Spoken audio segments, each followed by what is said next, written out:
on the community.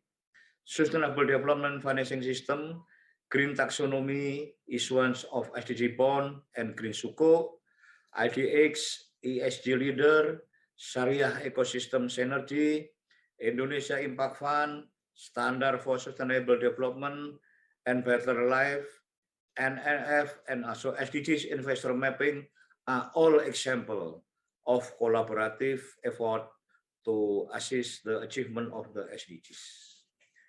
The SDGs Investor Map is one of the collaborative efforts that will be launched opportunity areas and 7 white spaces, areas that have the potential for deep development impact but see low participation. The SDGs, next, represent an ambitious plan to enhance and prosperity, eradicate poverty, and protect the planet. The SDGs are recognized globally as essential to the future sustainability of our world. To manage the SDGs implementation in a concrete way and also standardize them, the interlinkage of ISO standard and SDGs is also important to conduct sustainable investment. I hope in this launch event, we can provide a shared vision to support the acceleration of SDGs implementation, not only to close the gap on sustainable finance and promote sustainable investment, but also to recover stronger and together for a better Indonesia. Thank you very much. Wassalamualaikum warahmatullahi wabarakatuh.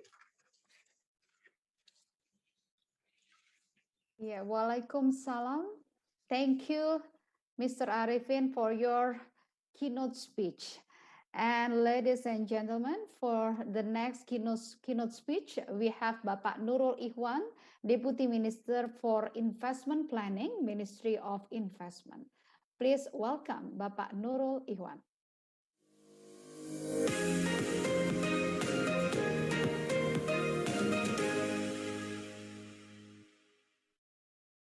Thank you, Mbak Prita, Bapak Arifin Rudianto, Pak Deputy, and Mr. Norimasa Simamura, President Representative UNDP Indonesia, Ms. Cheo Hock Kwan, CEO of Temasek Trust, and distinguished speakers, ladies and gentlemen.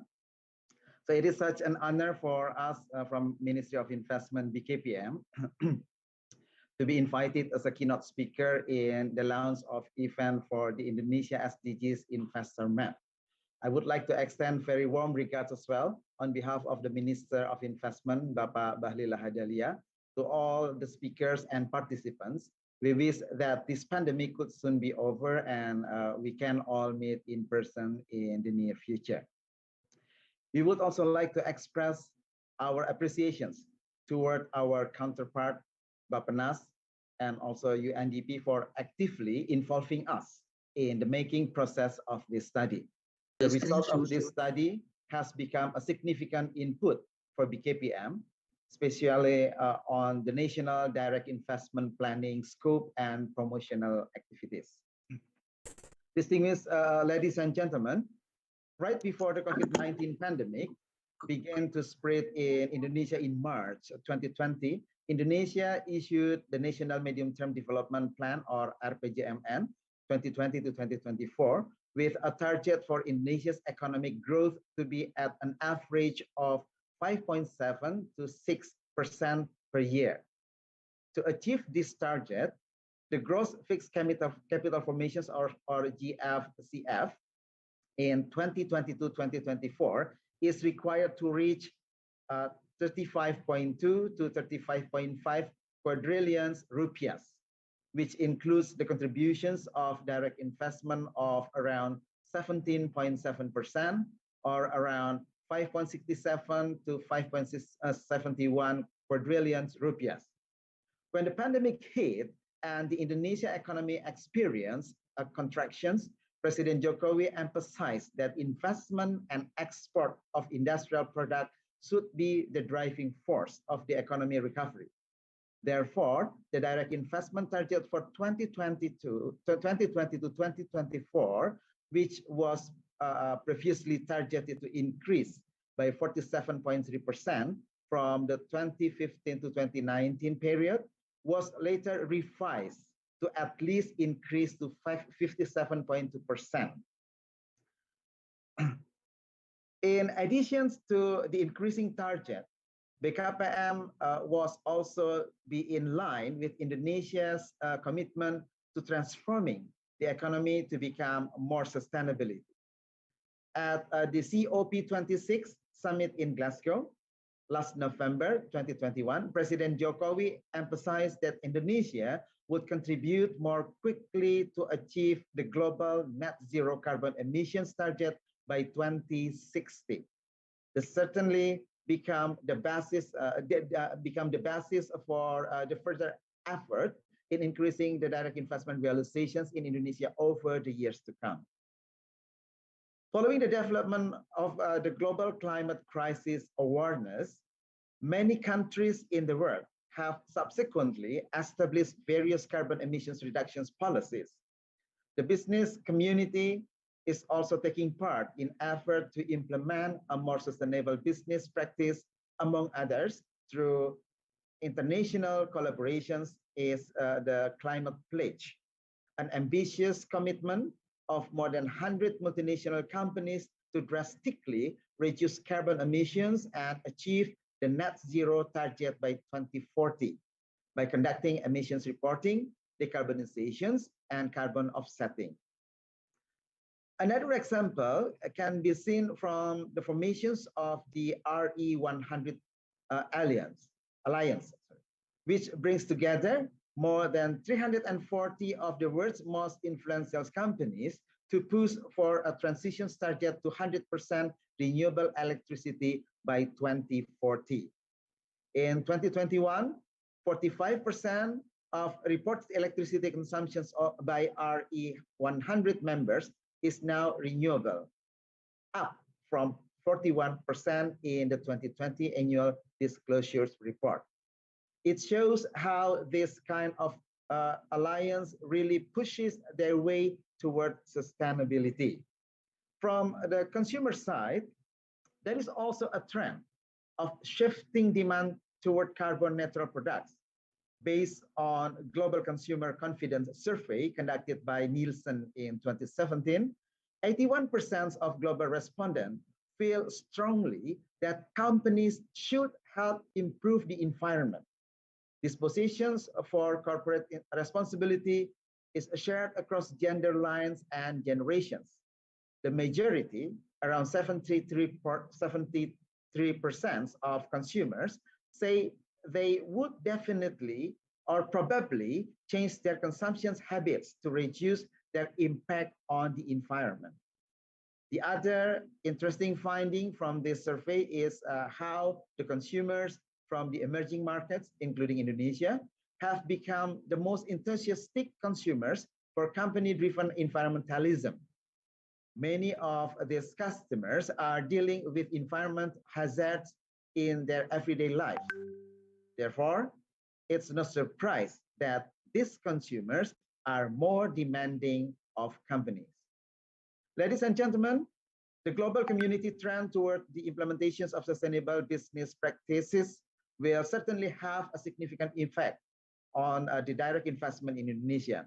As the leading institutions responsible for boosting direct investment in Indonesia, BKPM ensures that the programs implemented by BKPM in order to pursue the direct investment target realizations will always pay attention on the principles of sustainability. One of the highlighted programs currently run by BKPM is the strategic project preparations to be offered to the investors in the form of a pre-feasibility study. This study contains comprehensive information needed by the investors in the decision-making process to invest in Indonesia.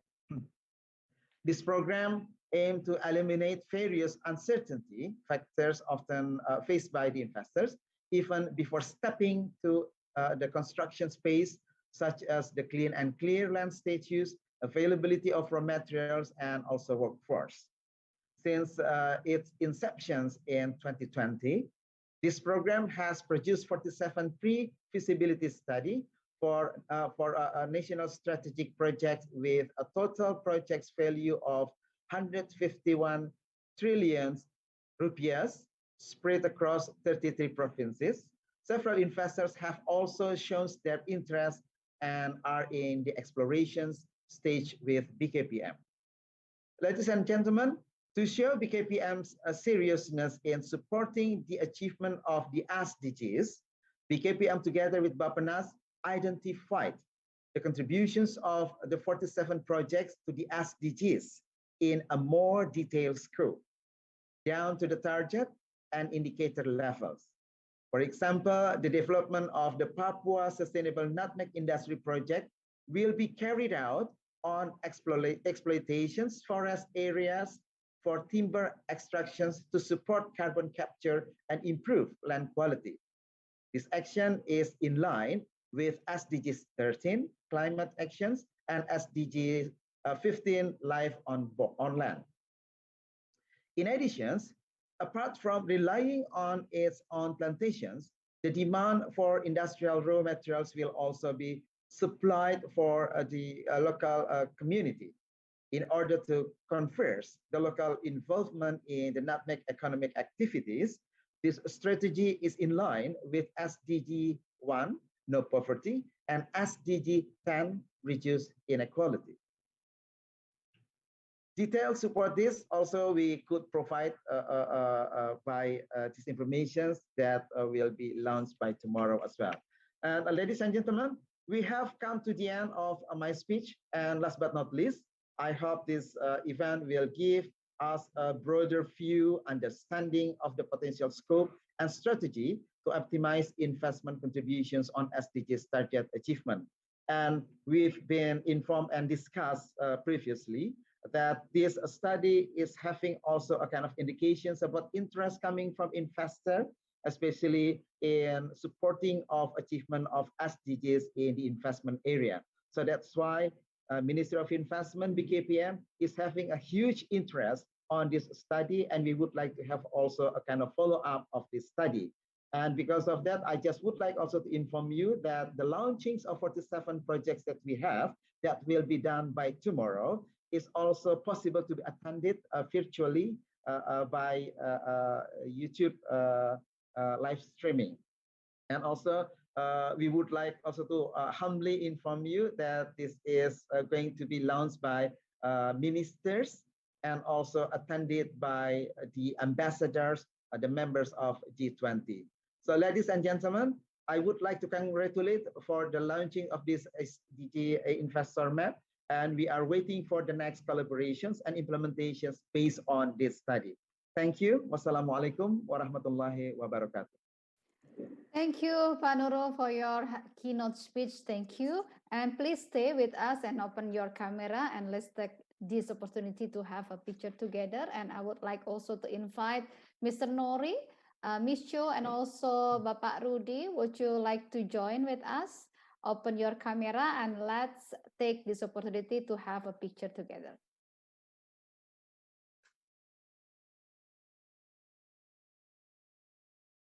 Yeah, okay, let's be, I will have to count to take a picture. Let's give your best smile for the best result. 3, 2, 1. Yeah, thank you. Okay, let's give a big applause to our speakers. Thank you so much for the opportunity. Thank you once again, Pak Nori, Mr. Nori, Ms. Chu, Pak Rudi, and also Pak Rudi. We have listened, ladies and gentlemen, to 4 speeches from UNDP, Temasek Trust, BAPPENAS, and also Ministry of Investment. And now, let's take a first look at the Indonesia SDG Investor Map video.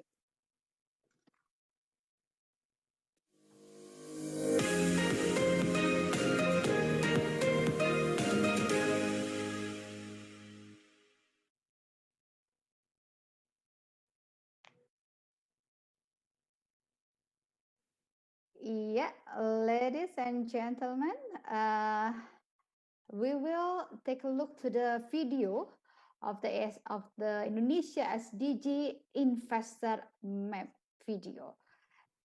The increasing complex development challenges, particularly the COVID-19 pandemic, have disrupted progress towards the SDGs and increased the annual financing gap of developing countries to achieve the SDGs by 2030 to 3.7 trillion US dollars.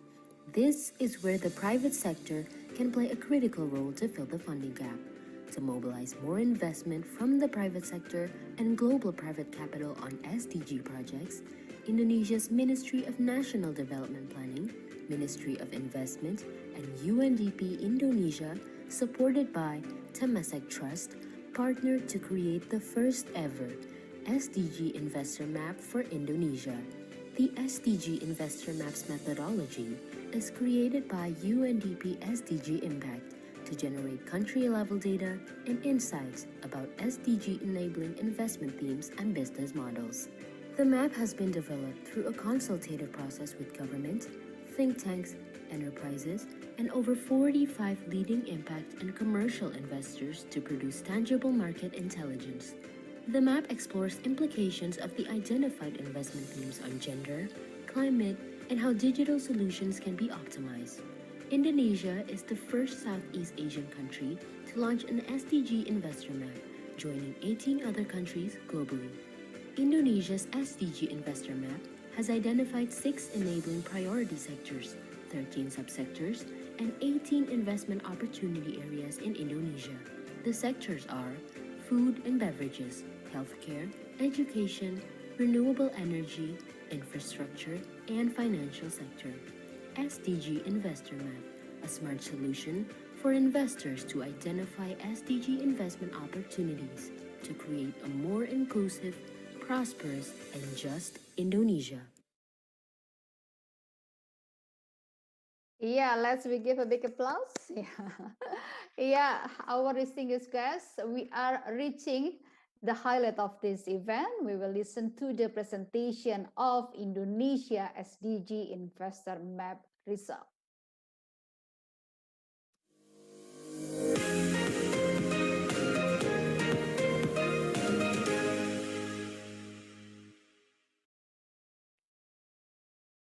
And I would like to welcome Bapak Muhammad Didi Hardiana and Ms. Devati Choudhury, who will deliver the presentation of Indonesia SDG Investor Map.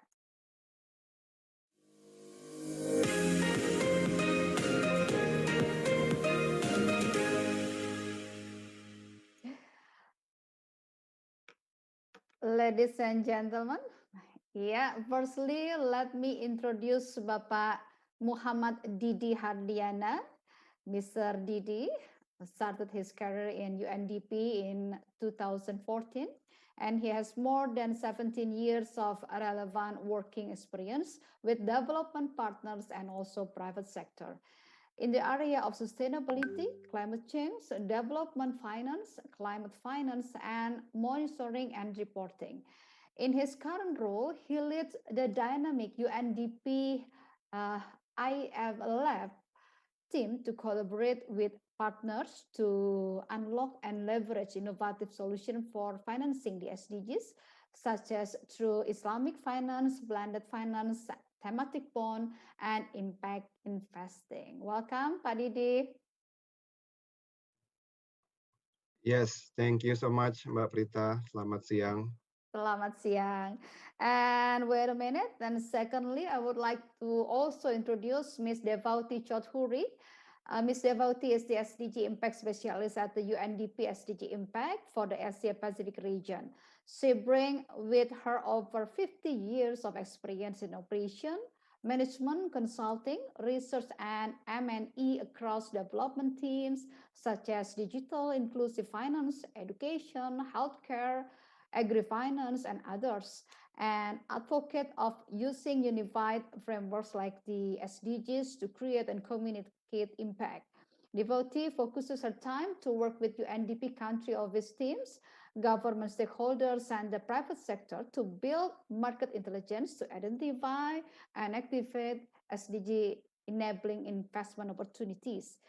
Her work also involved assisting the private sector to adopt the SDG impact standards to help them authentic their contribution to Agenda 2030. Hello, please welcome Ms. Devotee. Thanks, Prita. Lovely to be here. Thank you so much. Yeah. Pak Didi and Ms. Devotee, this must be an exciting day for you. I hope you are doing great, and please begin your presentation. Yes, okay. Thank you so much, Mbak Prita. A very good afternoon, ladies and gentlemen. I hope all of us are in a good health. Thank you for joining us today at the launching of the Indonesia SDG Investor Map. Special thanks to our partners, BAPPENAS, Ministry of Investment, Temasek Trust for the great collaboration with UNDP Indonesia. Allow me, Muhammad Didi, and also Ms. Devahuti from UNDP to present the Indonesia SDG Investor Map. I truly hope that you all are as excited as both of us today. Next slide, please. Yes, thank you. So I think our keynote speakers already mentions about the importance to achieve the Sustainable Development Goals or SDGs, and it requires strong commitment, collective effort, and also significant financing. And yet, with less than 8 years left to meet the SDGs, the need for sustainable flows of private capital remains more critical than ever. So now unlocking private capital requires robust market intelligence and a strong investment relationships. So UNDP developed the SDG Investor Map, which is a market intelligence product and produced by UNDP country offices and partners to help government and private investors to identify investment opportunities and business model that have a significant potential to advance the SDGs. The SDG Investor Maps generate country-level data and insights about private sector partnership opportunities, as well as new funding streams for that governments seek to finance the national development priorities, and also opportunities for innovative financing, such as blended finance. And this tool targets the gap between interest and investing in SDGs and business models that could provide impactful and also investable opportunities. Indonesia SDG Investor Maps begins through an IDB funded, Asian Development Bank funded in its initial phase back in 2020, and continues in 2021 with generous funding support from Temasek Trust. It has gone through a detailed consultative process with government stakeholders, think tanks, enterprises, and more than 45 leading impact and commercial investors. It captures the investment and policy momentum to capture profitable and impactful market intelligence that can contribute positively to the SDGs.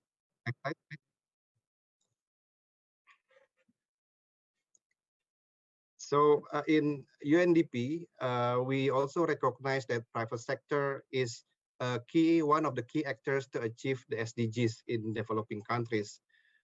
We also consider private sector as an important strategic partner in helping countries to achieve the sustainable development by, for example, eradicating poverty in all dimensions, accelerating transformations for sustainable development, as well as building resilience to crisis and shocks.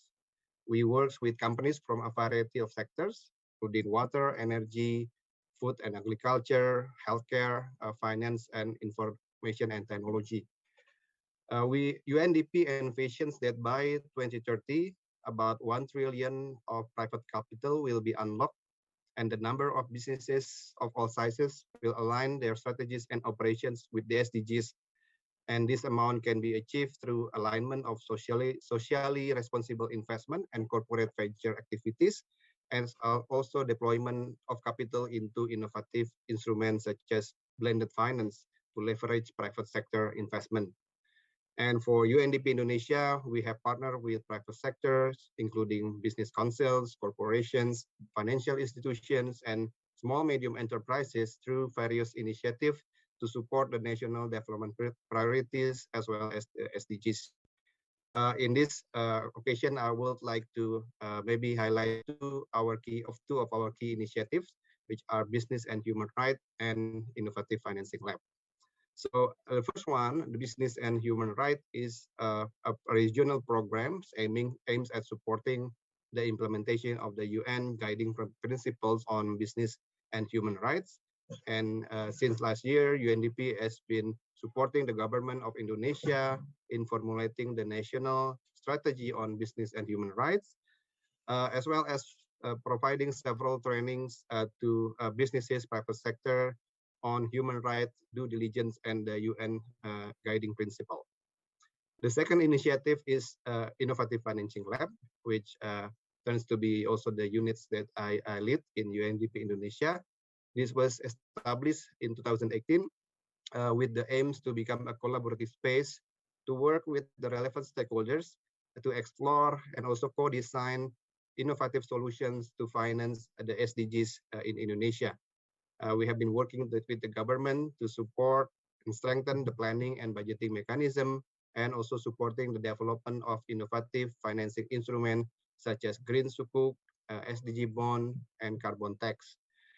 With private sector, we are fostering impact investing ecosystem in Indonesia by partnering with Mandiri Capital Indonesia and also IPAC Business Advisory Council in creating Indonesia Impact Fund, the first Indonesian private impact investment fund that support the growth of early stage enterprises in Indonesia that have solid business model towards the SDGs. We also designed several incubator accelerator program for Indonesian youth-led and also woman-led startups to build their capacity on business growth and also impact measurement and management. And the results of the Indonesia SDG Investor Map, I think, will be also aligned with a UNDP Indonesia private sector strategy. We will try to use the impact investment opportunity areas as well as the sectors to become also like the sectors that will be focused by the UNDP. Next slide, please. Yeah, so this slide is a brief information of Indonesia economy profile. As we all know, Indonesia is the fourth countries with largest population, which factors Indonesia as a global investment destination after India, China, and the USA. And Indonesia also the largest economy in Southeast Asia and member of the 20 countries with the largest economies or the G20. And the key drivers of the economy are private domestic consumptions stimulated by the huge market with growing middle class of nearly 70 million people. Due to the impact of pandemic, Indonesia was dropped to lower middle income country category last year, but the country may soon rejoin back to the upper middle income country again after having a robust economic recovery from the COVID-19 pandemic. We also recognize that last year, the GDP per capita has increased about 8.1%. Next slide, please. So we see that the Indonesia investment landscape has several tailwinds that would lead the country into a sustainable future. In terms of policy, Indonesia has a strong commitment to achieve the SDGs by 2030 and also has mainstream all 17 goals into Indonesia's national medium-term development plan, which currently spans from 2020 to 2024. And the government also commits to improve regional investment, to improve equitable distribution of economic growth, and the establishment of a regional one-stop integrated service center and online single submission system. In the wake of the pandemic, Indonesia also aiming to make a significant shift towards low carbon economic transformation as a national priority for COVID-19 recovery. and several policies such as green taxonomy and carbon tax were published during the pandemic. We also see that the omnibus law that was signed in October 2020 and provide reformation on labor, taxes, and other important law also can aims to stimulate investment for Indonesia. And lastly, the Indonesia's current G20 presidency through different working group, Indonesia aims also to stimulate the discussions to boost sustainable investment to support global recovery. We also see that the country's positive investment and market trends also identified by different think tank and institution. For example, despite the pandemic, the investor sentiment towards Indonesia remains positive. The private equity and also venture capital deals in Indonesia reached about 6.37 billion US dollar last year, as well as the foreign direct investment into Indonesia also jumped 10% year on year.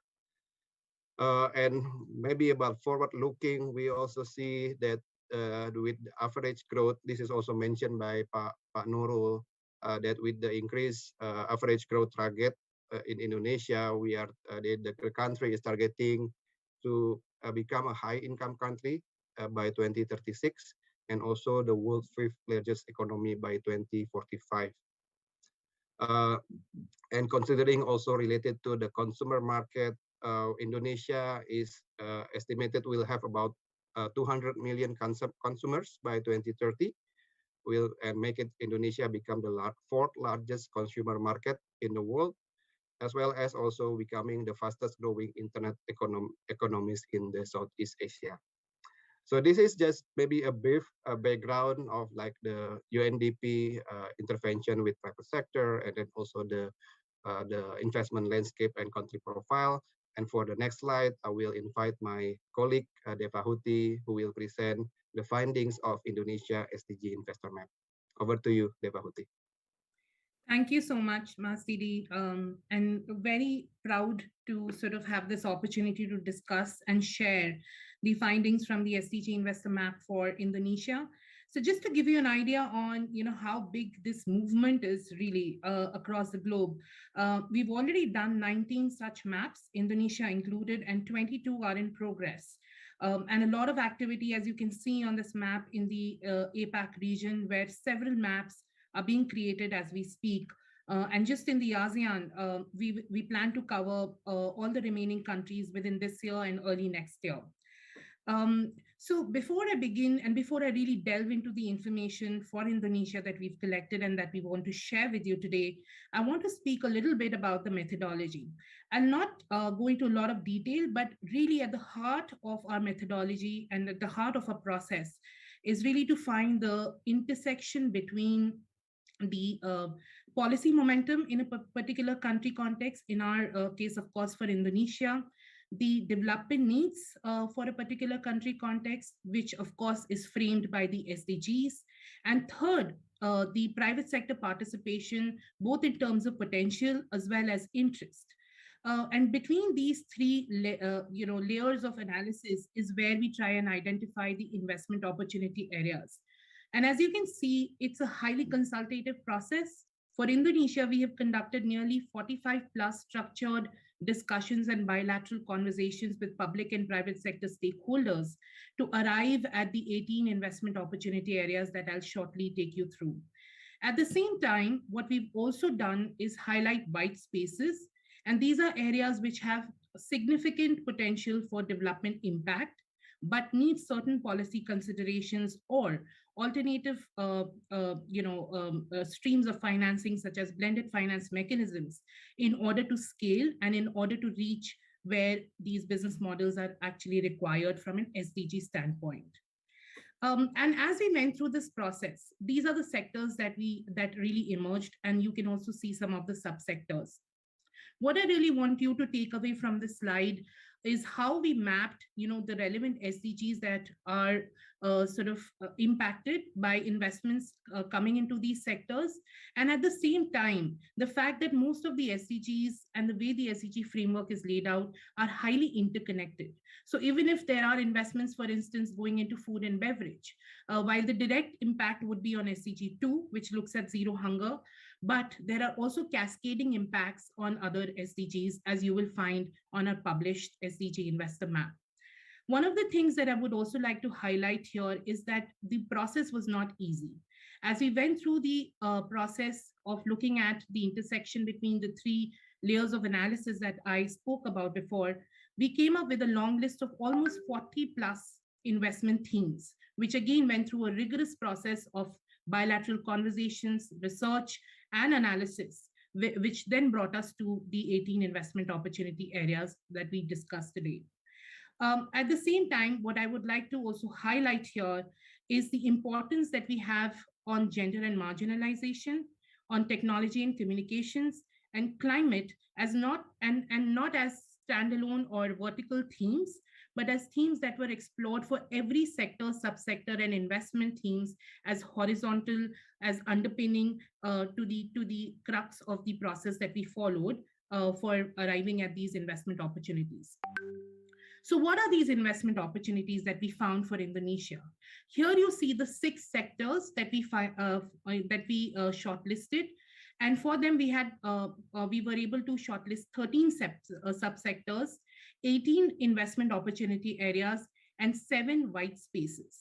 So let me just quickly give you a run through for each of these sectors. Healthcare, under healthcare, some of the things that really drove our decision, really drove our discussions was the fact around affordability and accessibility and challenges around them, and how, 35% of the total healthcare expenditure is actually out of pocket. So with affordability and accessibility as the key drivers, we looked at investment opportunities around telemedicine, around also looking at spurring growth, domestic growth using alternative medicines, manufacturing, as well as delivery. And we also looked at pathology laboratories and testing centers as some of the investment opportunities under healthcare. Under education, what really drove all our energies in looking at investment opportunities is the fact that Indonesia is the 4th largest education system globally, with 50 million students and 4 million teachers, and an estimated market opportunity of almost US $40 billion. And the fact that, by 2030, Indonesia also has the opportunity to reap the benefits of its demographic dividend, and the fact that we need 10 million skilled workers in order to sort of make sure that they contribute gainfully to the economy and their own growth.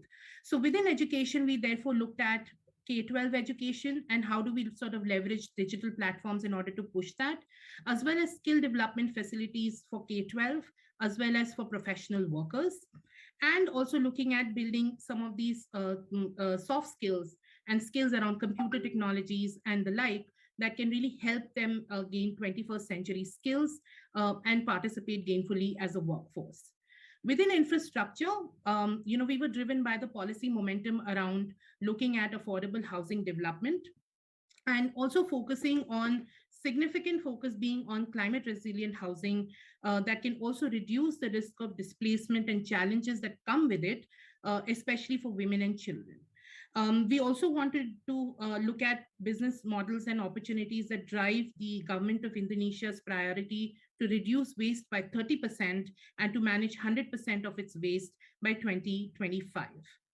Under financial services, we are looking at microcredit and to serve consumption finance requirements, payment solutions, and also financing solutions to promote the growth of MSMEs, as well as insurance.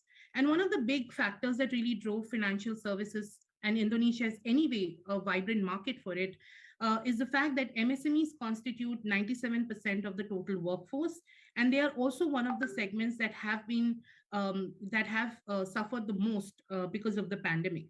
And because of the setbacks there, how is it that the financial services can, respur growth for the sector is some of the questions that we try to respond to while selecting the investment opportunities here. Within food and beverages, we are looking at, sustainable production of food products. We are looking at input side digital platforms as well as post-harvest side digital platforms, looking at the entire value chain and where is it that the private sector can play a role. And also interestingly, we looked at aquaculture, which is of course afforded by the rich coastline that Indonesia enjoys, but of which only 7.3% is currently being utilized. Therefore, a lot of opportunities under food and beverage as well. And under renewable energy, of course, this is critically driven by the government of Indonesia's focus on increasing the use of new renewable energy to nearly 25% of the total energy mix by 2025, and to achieve a net zero target by 2060, as the minister also pointed out a little while ago. You also see several white spaces on the slide, and these, like I mentioned, are those areas that we want to pick up and create policy dialogues around to see how blended financing can support the scale up of business models and innovative solutions under these themes. So some of the high-level insights from the SDG Investor Map. So these are some, for instance, if you look at the ticket size, now across the 18 investment opportunity areas, we found that 78% of investment opportunities and business models therein have been able to raise funding over $1 million.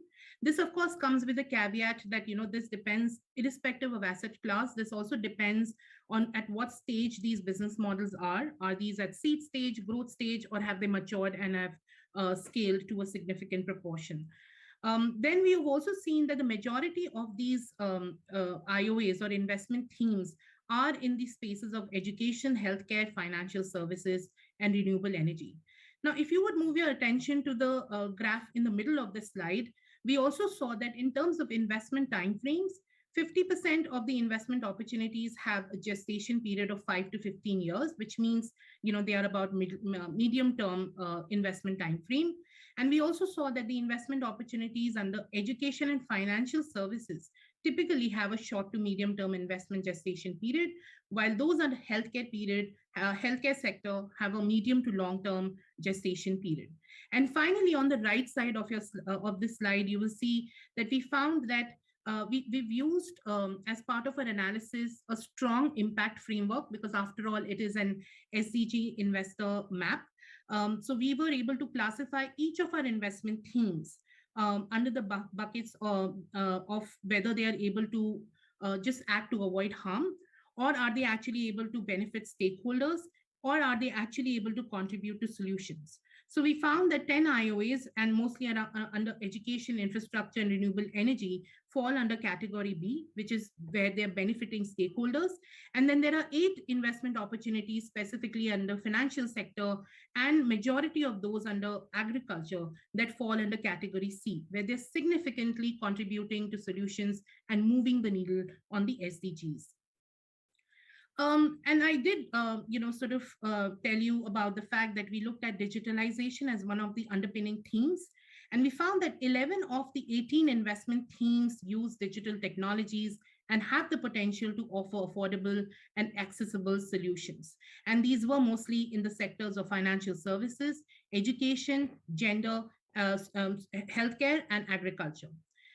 We also looked at gender and marginalization, again, another underpinning theme for our investor map methodology as well as research.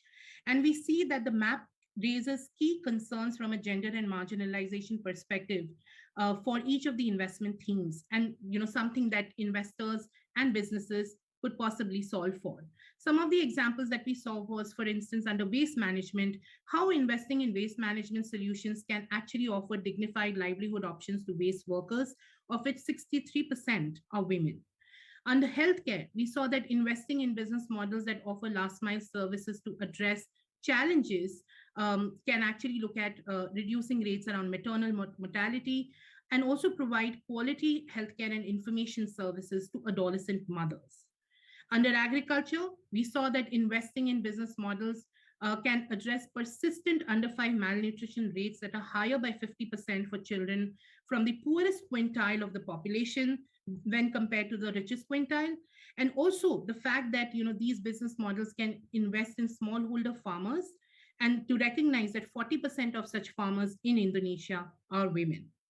So with some of these high level insights, I would probably want to sort of take you through maybe a deep dive into one of the investment opportunity areas. We do want to start our next segment, but let's look at this one example from healthcare. Now, within telemedicine, and I did speak about, why healthcare was important from an Indonesian context.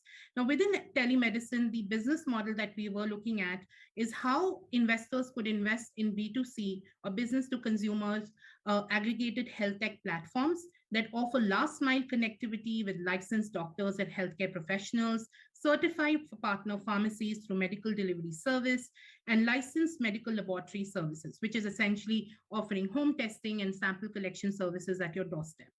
Now, if we see this slide, what we've really tried to do is create a shared language between impact metrics for this business opportunity or investment theme, as well as some of the economic considerations that are really pushing for the commercial viability of this investment theme. So under development needs, we have things such as issues around health insurance penetration, the fact that there is a high out-of-pocket expenditure that is experienced by Indonesians, and the fact that, we can actually contribute to access related issues by offering quality and affordable healthcare through telemedicine models, as well as leverage technology to increase the penetration of healthcare services in rural areas, which obviously then leads to reduction in inequalities, especially for young mothers that are resulting from child marriage practices. Stakeholders impacted, of course, we're looking at patients in areas where the public healthcare system does not provide adequate coverage. And we're also looking at providing formal healthcare options to Indonesians to reduce the strain on the public healthcare network. I already spoke about the IMP classification in my previous slide. So for this particular business model, we see that it contributes to C, which is essentially how it can ensure last mile reach of quality healthcare, where we see that in 2020, only 39.9% of the community health centers had adequate skilled health workers. From an economic standpoint, we know that digital healthcare revenue is slated to grow to almost $1 billion by 2023. Investors and our conversations with them have yielded that they expect returns on investment in the range to 20 to 25%, so very competitive. We're looking at a ticket size of more than $10 million. And we've also seen significant VC movement, venture capital movement in this space, which has increased by 3 times between 2017 and 2020. Again, under investment time frame, we are looking at about 3 to 5 years, and tailwinds such as Indonesia's smartphone penetration and increasing penetration of internet users really drive the demand side of this particular investment theme. So this was just a teaser into what you can expect when you look at the different investment opportunities. And for each of the 18 investment opportunities that we have highlighted for Indonesia, it's not just this data, but a lot more that you can expect when you see some of the resources that we are now ready to share with you. The full map is now available on a global SDG investor platform, and I'll request one of my team members to share the link with you. This, of course, is also along with the 18 other maps around the globe, which are already hosted on the platform. And you can not only look at what you can for the investment opportunities for Indonesia, but also compare similar informations or similar investment opportunities across different countries. We've also developed a quick reckoner on the investor map that is available in the form of a digital handbook. And again, my team will be sharing some of that information.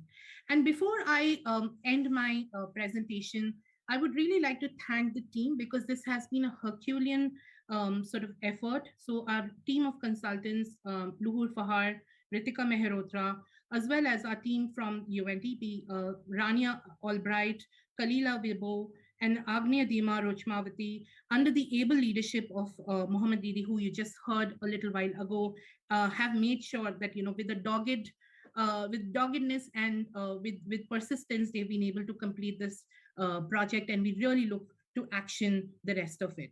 So with that, thank you so much for your time and for listening in. Back to you, Prita. Yeah, thank you. Thank you, Ms. Devauti, and thank you before Pak Didi for explaining to us. As we can see, ladies and gentlemen, there are several interesting findings from the SDG Investor Map result, and this will surely be a great asset to all stakeholders. And if you would like to understand more about Indonesia SDG Investor Map, the SDG Investor Map has been published worldwide at the SDG Investor Platform.undp.org. As I see, my colleague already mentioned the chat box. Yeah, you can see SDG Investor Platform.undp.org. And my colleagues already shared the link at the chat box if you like to know more about the Indonesia SDG Investor Map. And I'm sure everyone has some burning question about the presentation. But before we go to the Q&A session, let us welcome the next panelist, Ms. Fabienne Michaud, to introduce the SDG Impact Standard. Thanks so much, Prita.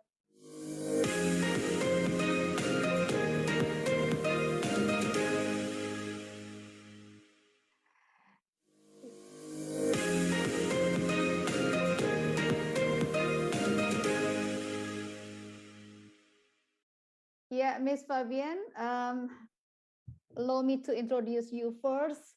Ladies and gentlemen, Ms. Fabienne is the Director of SDG Impact, a flagship initiative of the United Nations Development Program, UNDP, focused on mobilizing private sector capital in support of the achievement of the Sustainable Development Goal, SDGs. And Fabienne joined the SDG Impact team in 2019 and is the lead developer of the SDG Impact Standard. She is the co-chair of the Australian Advisory Board on Impact Investing and recently co-chaired the Australian Sustainable Finance Initiative Working Group on making better decisions. And Fabienne previously enjoyed a 30 years executive career, including 22 years with the S&P Global, one of the largest data information analytic companies in the world, and in the global ratings division, where in her final role, she was the Australian country head and head of development markets Asia Pacific. She is also an experienced non-executive director who holds and has held numerous board positions in the housing, education, financial, and arts sector, and is a part-time professor, of practice finance at Deakin Business School. Hello, Ms. Fabienne. Welcome again, and the floor is yours. Thank you so much, Prita. I'll just pull up my slides. Is someone else still sharing? Can I share? Yes, you can share. Okay. Yes.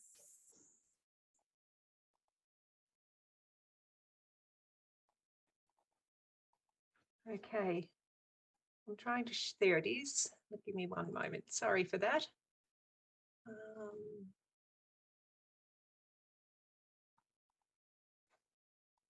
Okay, that's helpful because I can't do more than one thing at once. Hello, everyone, and thank you so much for joining today's session. It's really exciting to see so many people join the session, and I thank you for your participation and interest in this topic.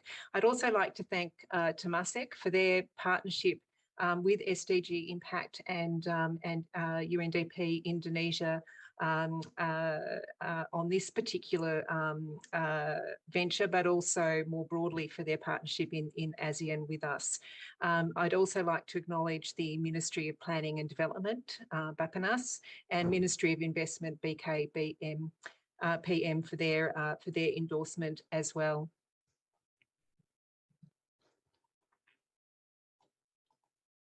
So as we've already heard, there's a very strong focus on sustainable development and the SDGs to help put Indonesia on a path of greater and more inclusive growth.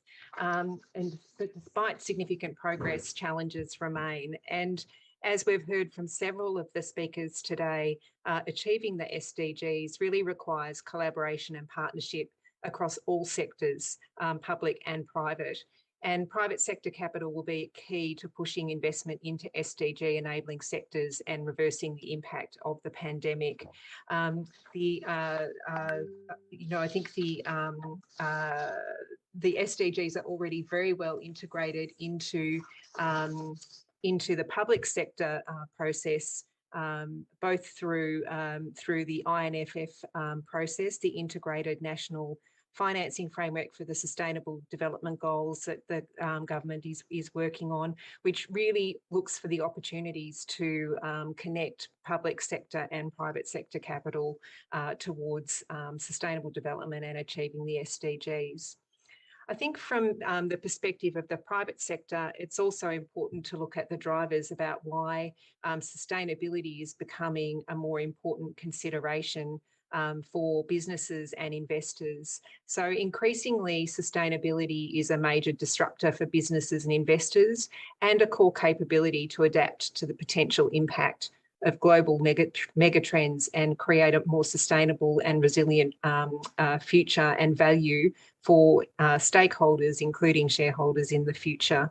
And, I think we've talked about some of those trends, such as climate change, biodiversity loss, changing demographics, and also changing consumer behaviours. Obviously, I think the pandemic has been a very visible example of how interconnected social and environmental impacts can be with economic and financial performance. So from a private sector perspective, what are the areas that private sector can contribute towards sustainability and achieving the Sustainable Development Goals?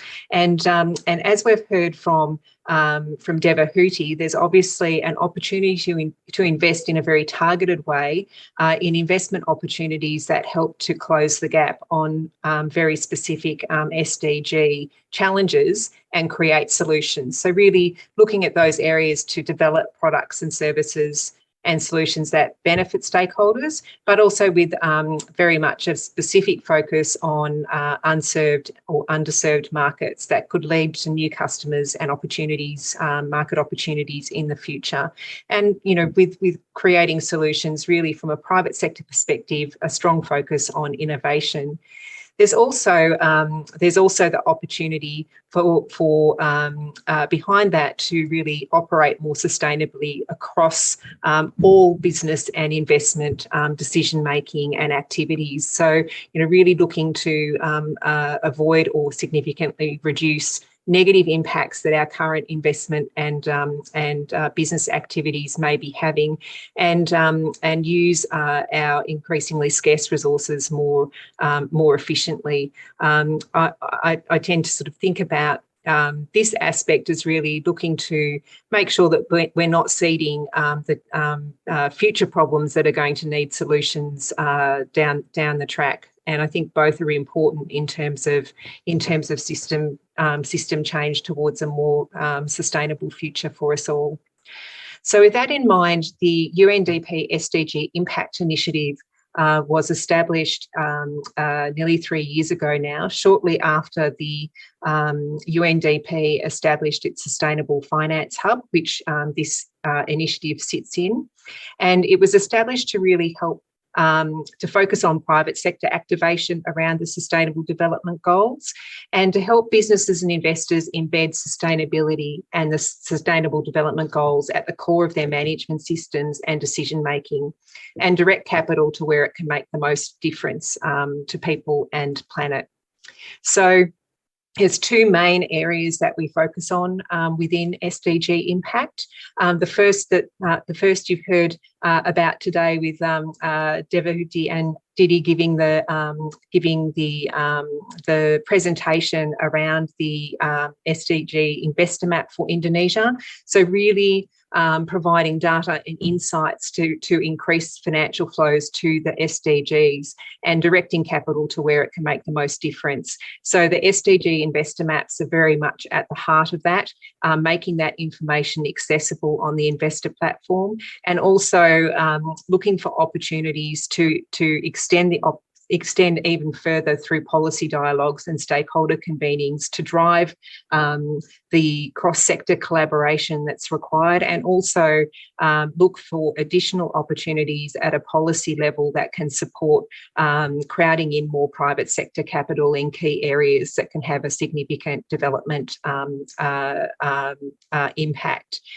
The second area is really around driving decision-making and changing the way decisions are made to really put sustainability at the heart of private sector management systems and decision making. So trying to really help mobilise the shift from thinking about sustainability and the SDGs as an add-on to what business gets done, to really looking at how how they can really be at how all business gets done. So the filter that we look at everything through, recognising some of the trends that we're facing that will make sustainability a much more important driver for business and investment performance in the future. So in the Managing for Impact stream, we're focusing on the development of the SDG Impact standards and an assurance framework and seal based on the standards, as well as training and education to really help businesses and investors make that transition and to look for opportunities to strengthen their impact management capabilities and align their purpose and business models and operations to managing for impact and achieving and optimising their impact across economic, social and environmental outcomes. So we're not yet on a sustainable path, and I think that what has got us to where we are today isn't going to get us to where we need to go to in the future. So with the work on the standards, we're really trying to actually capture that change that's needed.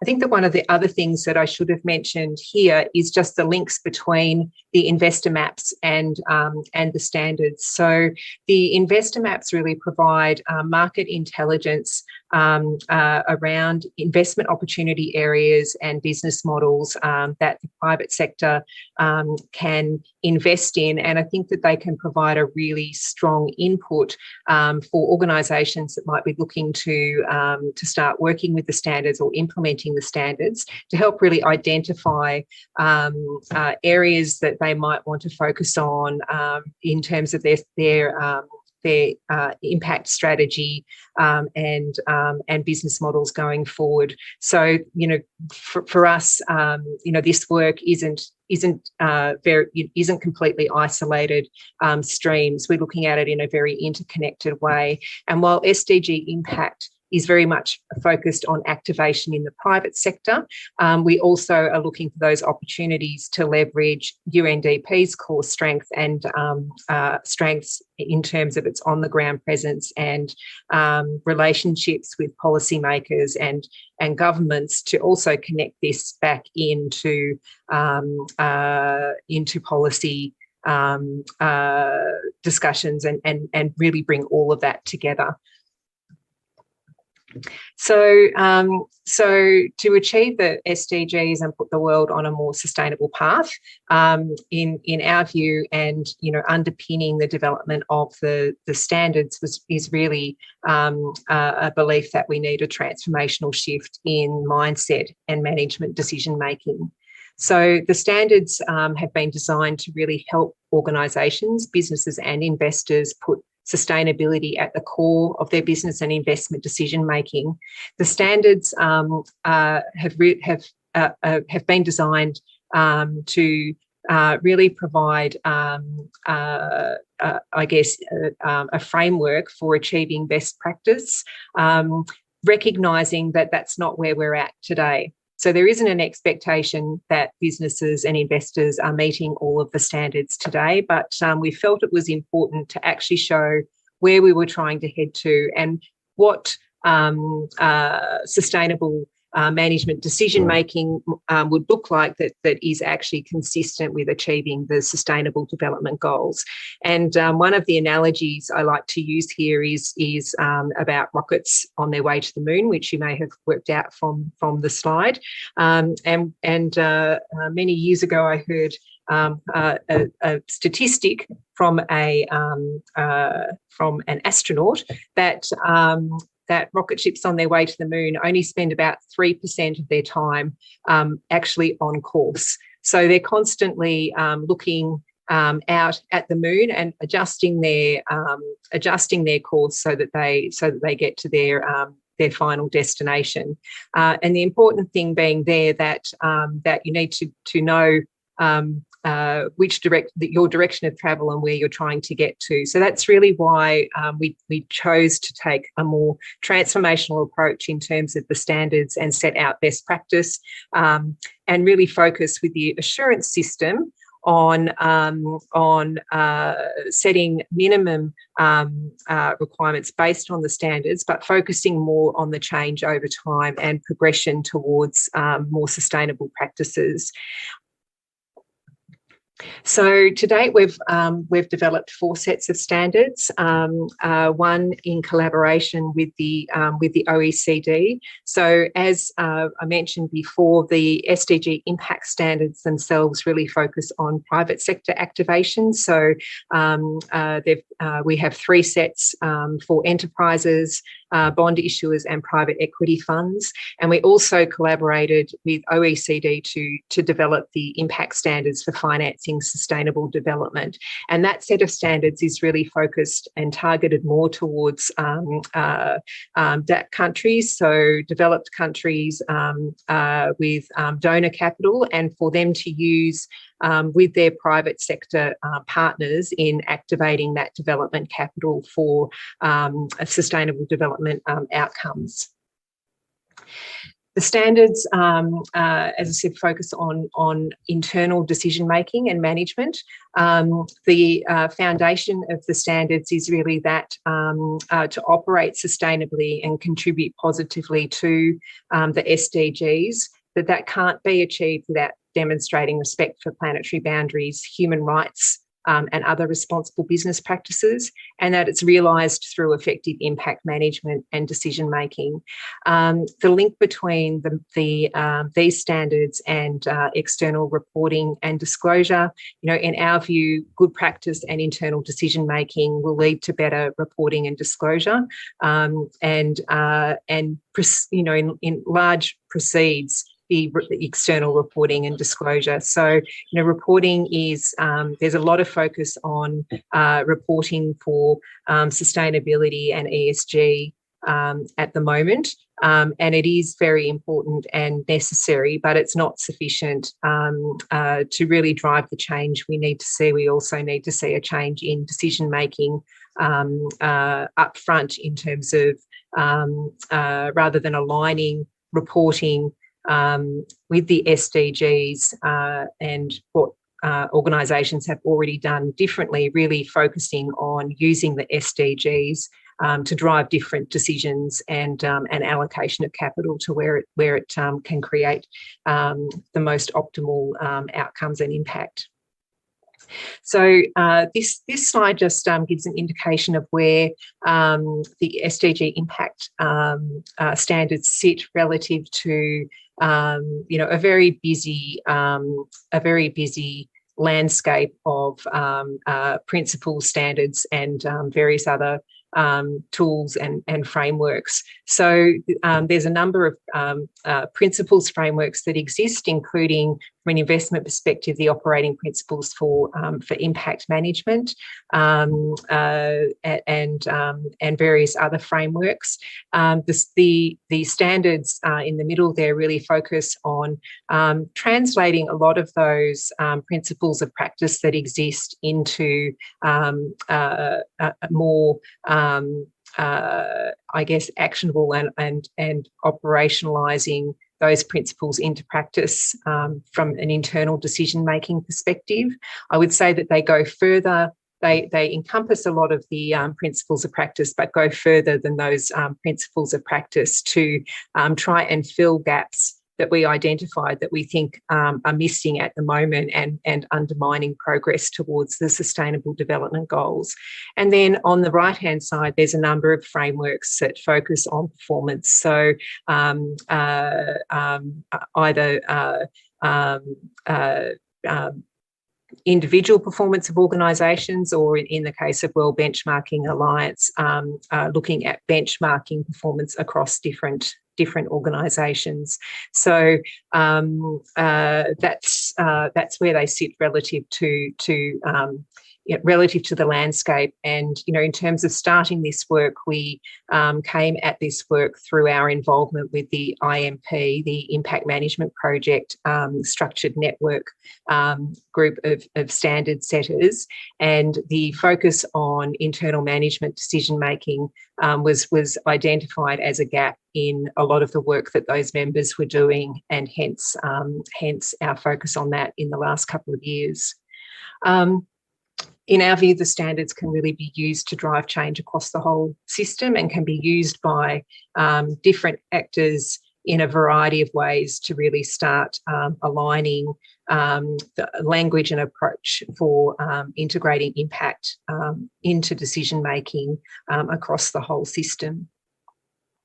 So at the heart of each set of standards, we have the enterprises shown here, are 12 business actions, and we are aligning all of our tools and the assurance framework and our training on the standards around these business actions. So from an enterprise perspective, each set of standards focuses on strategy, management approach, transparency, and governance. And as you can see here, the 12 business actions are organised, you know, in those 4 themes. You know, in the first instance, and probably the most important step, is the committing to operating sustainably and making a positive contribution to the SDGs. And I think once organisations decide that that's the direction they want to go, the standards are really there to help them achieve that and integrate that through their management systems and decision-making processes. There's quite a lot now that's available on the website to support the standards, so guidance notes and lists of resources and links to help bring the standards to life. A very useful glossary. I would recommend the reading of the glossary for anyone looking to use the standards. We have developed self-assessment tools for each set of standards, organised around the 12 business actions, and then in more detail around the practice indicators that can help organisations map their current practices to the standards, and also help to prioritise where there might be some early wins or areas that they can focus on in terms of changing their behaviours. One of the other things that we released in September last year is the Duke online Coursera course for integrating impact measurement and management for the SDGs. That's available online. This slide gives the link, and we're getting really fantastic feedback from people who have signed on to do the course. The course provides both the investor and enterprise perspective on integrating impact measurement and management into decision making. It's very much very useful, I think, in terms of providing a foundation for this for adopting the standards, and it also provides views both from from larger organisations as well as smaller organisations in terms of integrating impact measurement and management into decision making. Finally, we're in the process of developing an assurance framework, and we'll be piloting that in the next couple of months. So as I mentioned before, that will really focus on setting minimum requirements and thresholds for achieving the seal, but integrating plans to make meaningful improvements towards best practice in line with the standards over time. So with that, I've come to the end. So I'll hand back to Britta. Thank you very much. Thank you, Ms. Fabian, for your presentation. Yeah, thank you. And ladies and gentlemen who needs the material, my colleague will share the SDGs Impact materials at the link of the chat box at the end of this event. And our dearest audience, due to limited time, please address your question at the chat box under the at your Zoom, and our team will answer your question there because of due to our limited time.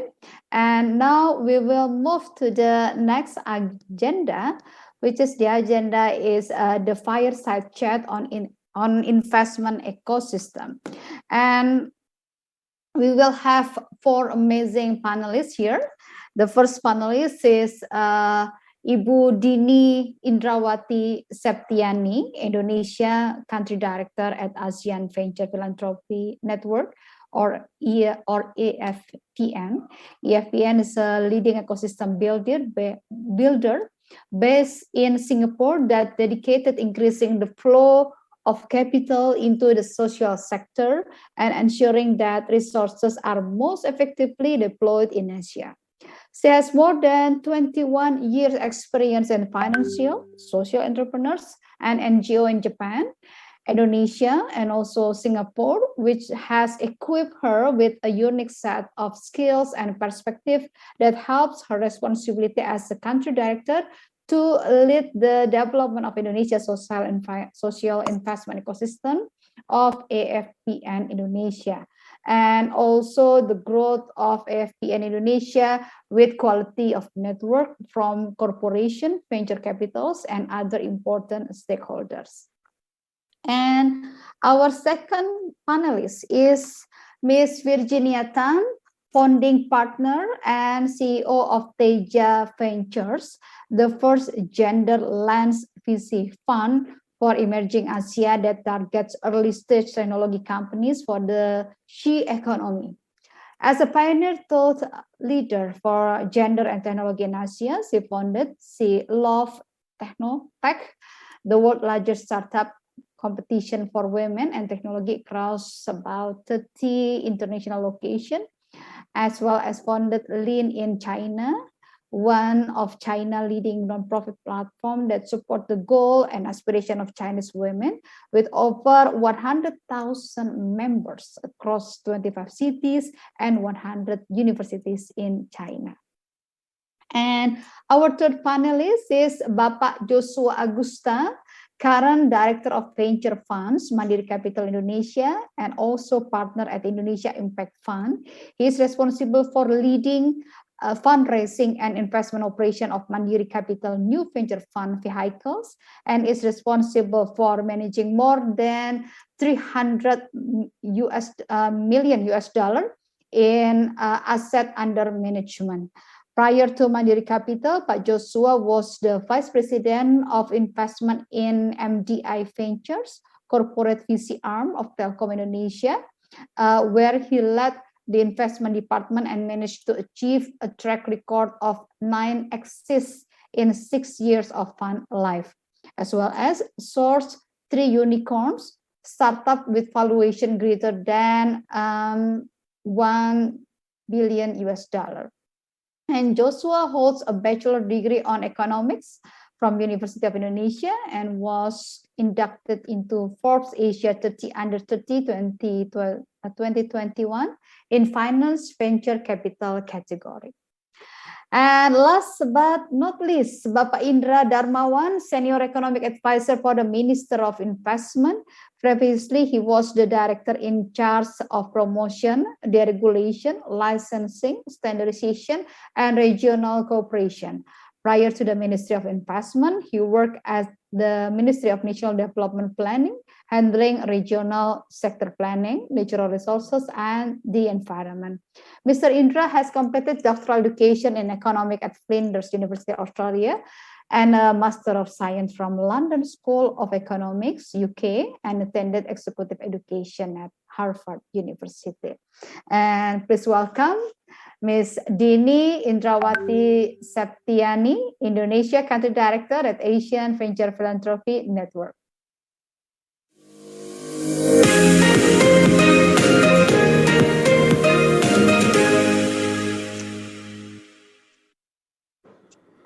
Halo, Ms. Dini. Halo, selamat siang. Selamat siang. Would you like to say hello to the audience first, please? Yeah, thank you so much. Hello, everyone. So it's a pleasure to be part of the launching of SDG Investor Map. So hopefully we can have a very fruitful discussions going further. Thank you. Thank you, Sini. My first question is, as a network, how do you see the application of the market intelligence offered by the SDG Investor Map? Well, as we know that SDG Investor Map as a market intelligence tool that seeks to direct capital to the emerging market, where SDGs, priorities, government policy, and also market opportunity converge. So the SDG Investor Map provide investors with relevant market intelligence to highlight investment opportunity areas, along with data on the expected development impact for such investment. So I think SDG Investor Map will ultimately help funders and investors to plot their investment to their, kind of right target based on their interest. So as a network, actually every PN has been doing this similar effort to bring more capital toward impact for the last 10 years. And AVPN as one of the impact largest funders network in Asia with more than 600 members are looking to move their capital toward impact in the regions. And basically, we facilitate their impact journey through a strategic, collaborative, and outcomes-focused approach. So from AVPN perspective, SDG Investor Map as a market intelligence tool and AVPN as a connector can complementary to each other and can be a very strong initiative to connect and initiate cross-sector collaborations with the similar visions and missions on the organizations. So I think with the ecosystem and network, AVPN can also could encourage members to leverage the tool and converge demand and supply where it most needed. So the collaborations between AVPN and UNDP, along with all the partners, could also maximize the potential of the SDG Investor Map to be implemented by as many as key stakeholders. Thank you. Yeah. And how do you see the trend in impact investing in Indonesia, its positioning in the Southeast Asian market? So basically, currently the trend of impact investment is increasing. So organizations are no longer being assessed based on traditional metrics such as financial performance or even the quality of their product or services. So instead, they are increasingly being judged on their impact on the society at large. So on the basis of their relationship with their employees, their customers, and also their communities, transforming them from business enterprises into social enterprises. So according to the research conducted by Intellectual, So Indonesia ranks second in Southeast Asia for impact investment activities. So it was even recorded that at the end of the 2020, there was a total of $267 million in value from investment that were already running in Indonesia. And we also currently in the advancing pace, starting from 2019, where impact investment activity is getting higher. So, and I think from both investors and also entrepreneurs has begun to understand that there is a potential in impact investment. So with the emerging ecosystem builder like BPN that support impact investing, consistent effort through associations program or like associations with Kadin and the market intelligence tools like SDG Investor Map. Impact investing opportunities in Indonesia will be even higher and could be the most potential market for impact investment within Southeast Asia market. So a cross-sector partnership through the exchange of not only financial resources, but also experience and network. Yeah, Miss Dini, I think, yeah, okay. So join with us. Okay. Do you still have something to add? Okay, I think that's enough. Thank you. That's enough. Okay, we will back to you, but I will go to the next speaker first. Miss Virginia Tan, please welcome. Virginia Tan, founding partner and CEO of Teja Ventures. Hi, thank you for having me. I'm very happy to be here today.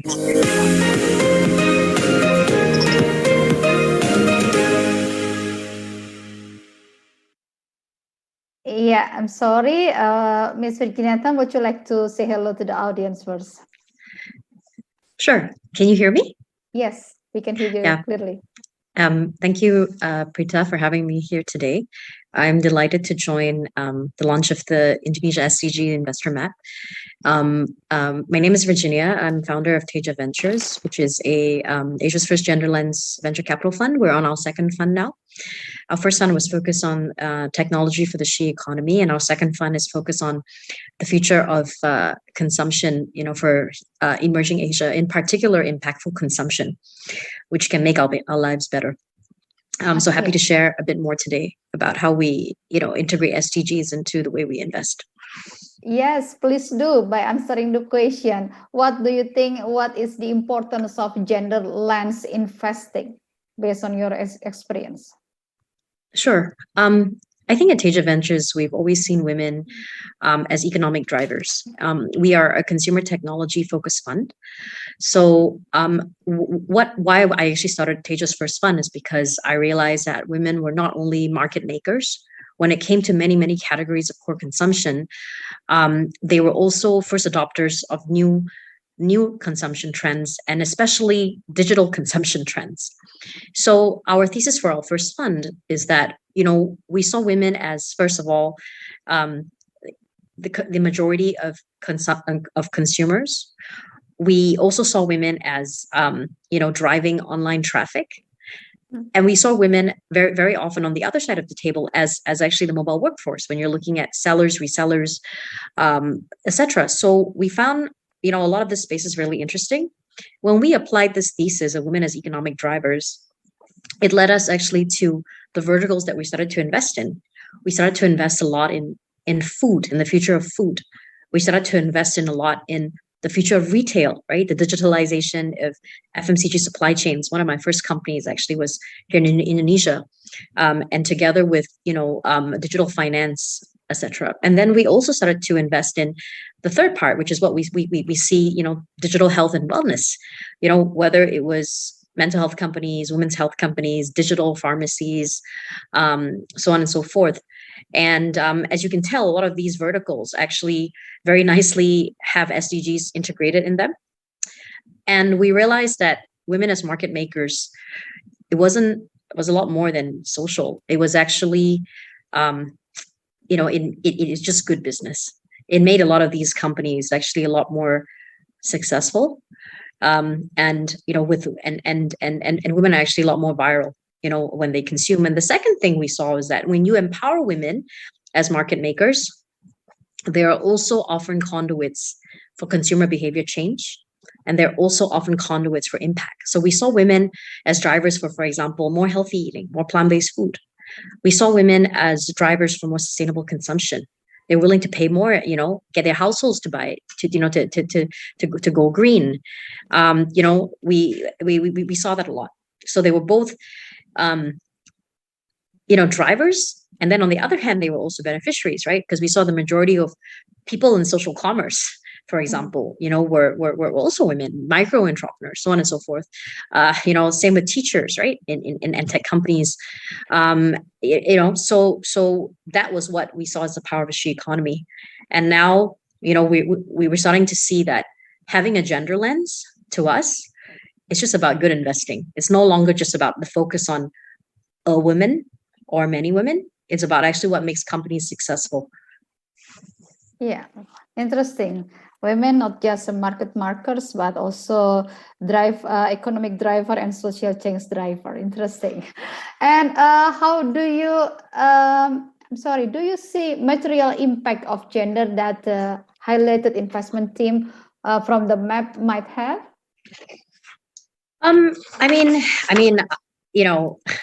spent a lot of time in the gender space before I became an investor. So for me, I think my issue is I see gender everywhere, right? But I think if I open the SDG Investor Map, I think in the food space, I see women hugely, not just on the consumer side, but also on the sort of the supplier side.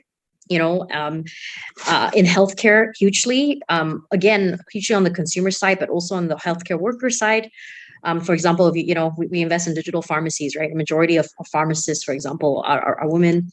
And the people who are actually, again, buying healthcare services or actually healthcare products online, again, majority women. Women are responsible for 90% of household consumption of healthcare. In education, we're seeing both on the demand and supplier side, women not only making consumption decisions on next generation education, but also I think on some online platforms, right, 90% of teachers are actually women. On the fintech side, because women lack more access to financial inclusion than men. A lot of times on digital platforms, you're seeing, especially when it comes to micro type financing, you're also seeing that. So I can go on and on about where I see the gender side, in some of these SDG maps. I think my biggest learning from my first fund, because I probably wasn't thinking so much about things like sustainability. I knew a lot, for example, on the education and on the healthcare side. I knew a lot more on the financial inclusion side, but I wasn't thinking so much about, sustainable consumption. I wasn't thinking about sustainability, as much, and a lot about, a lot of the SDGs relate to having a more circular system, right? But I started to notice actually whether you had women who were founders, we're noticing a lot of women building companies in food and agri-tech, and as well as in the sustainability space, because very often women actually build businesses not just for financial gain, but hugely for impact. And then we're also seeing on the consumer side, who is actually buying, on a lot of sustainable platforms, the sustainable marketplaces. The founders will tell me, hey, 80% of my consumers are women. I'm not surprised by that at all. Same with the trends of who's buying more healthy plant-based food, for their families. It's women as well. So, it's my favorite topic. So I can go on about this for quite a while. Yeah. My third question. Do you observe a shift in investor behaviors in looking at women as a key economic driver, as you mentioned before? And what are some of the triggers and barriers therein? Great question. I think there has been a shift. I'm not sure the shift has been big enough. There has been a shift in the sense that, when I first started Teja in late 2018, and I talked about the she economy, people just looked at me like I was like, what is this thing? For me, it was plain as day. It was just a fact. And I think especially, I think maybe in the NGO side of the world, right? On the impact side, people I think sort of got it. I was trying to push the she economy as actually a commercial thesis and not just an impact thesis. And that's where a lot of investors got honestly quite confused. And they were like, what do you mean? Do you mean like baby bottles and tampons and milk powder and stuff like that, right? So I was like, no, the she economy to me is about a methodology. It is about women as economic drivers driving general consumption and driving, the way our society consumes, right? And without that, it's very hard for you to have a successful company, especially if you are focusing on core consumption needs. So I think I faced a lot of challenges in the early days because I think a lot of investors didn't see women as key economic drivers. For me, I spent so much time in Southeast Asia and in China. For me, it's just a fact. When I look at the way our economies are built, I'm not saying this is true of all parts of the world, but I'm saying in Southeast Asia and in China, women definitely are key economic drivers at almost all levels. And I followed the data, but a lot of investors just simply assumed that we were building Teja just for social purposes, just to, uplift women, which we are, right? And just as women as beneficiaries. And I found that you can call it subconscious bias is something I think which upset me very deeply for a very long time. I don't think people were trying to be mean or anything like that. I think, even when it came all the way up to, I would say, the official level, or or developmental finance institutions, it was very hard for them to accept that the gender lens thesis was commercial. They were just looking at it purely from an impact perspective. And I disagree with that, because if you don't show commercial success and commercial scale, then women will always only be pigeonholed. Then gender and gender lens investing will only ever be pigeonholed to a social construct. And if that's the case, it will never attract the kind of capital that we need to thrive, for the she economy to thrive. So what are the triggers and barriers? I think the barriers was really what we call subconscious bias. At first I thought maybe it's a bias against me, right? Because I'm young and I'm emerging and this is new. And after a while I started to realize actually it wasn't against us. It wasn't even against the companies that we were investing into. What I started to realize is that is just what we call subconscious bias, and that takes many years to shift. And I think that's given me great motivation sort of, to build Teja and to continue investing in these types of companies, because the more successful case studies you can create, the more you can prove your thesis, instead of just trying to fight against the resistance. Okay, thank you. Women is the key economic driver. You asked before to the investor, how come you cannot see women as the key economic driver? Just look at us. Okay, thank you, Ms. Virginia Tan, for your answer, and we will back to you later, and we will go to the next speaker. Please welcome Mr. Joshua Agusta, Director of Venture Funds, Mandiri Capital Indonesia.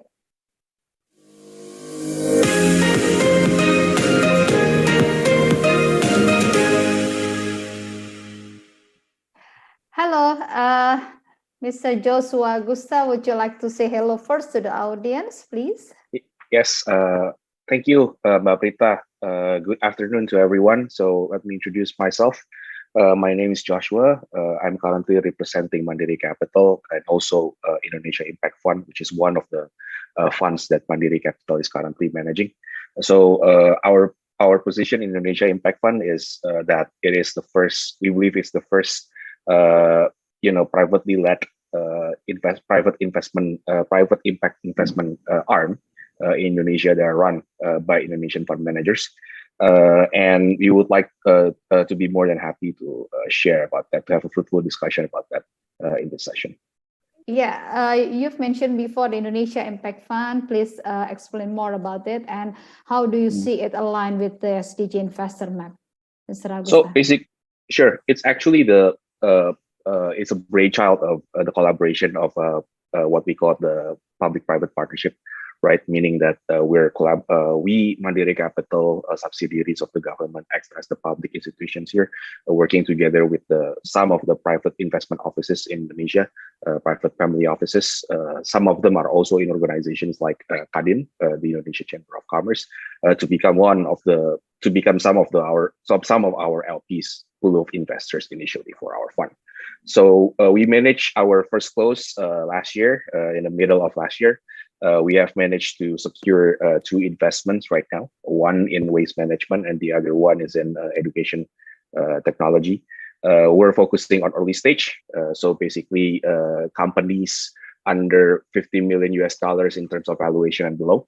And we have a thesis of investing into a scalable, basically into impact startups that can basically scale their impact to all cities, basically all areas in Indonesia. So we don't want them to just scale their profitability and scale their businesses, but we would like to see our portfolio companies to be able to scale their impact as well. Some of them, and we were talking about the alignment with the SDG Investor Map. UNDP, I think in the previous presentation, has mentioned that we have worked together with UNDP for quite some time. Mas Didi's team, to be exact, in Innovative Financing Lab. So they have actually assist us in mapping, first and foremost, the SDG goals for our fund at the fund level, which is very, very important when you're trying to create a new impact fund, essentially. And the second one is to map the SDG impact measurement metrics for our portfolio companies, and that will derive the result to back to the fund level, essentially. And that's what our commitment every year, to present that to our LPs and to our multiple stakeholders.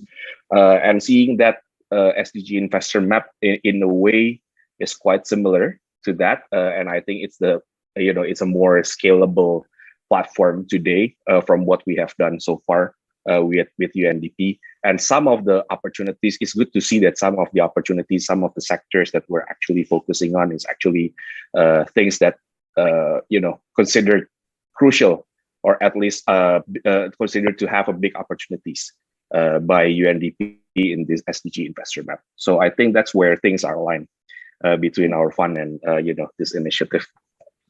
Yeah, and how do you differentiate your investment strategy under this fund, and what is the market gap that this will potentially address? So basically, number one, what we have faced, I think, from our experience so far, one of the biggest gaps is on first and foremost aligning the SDG goals and the portfolio companies goal.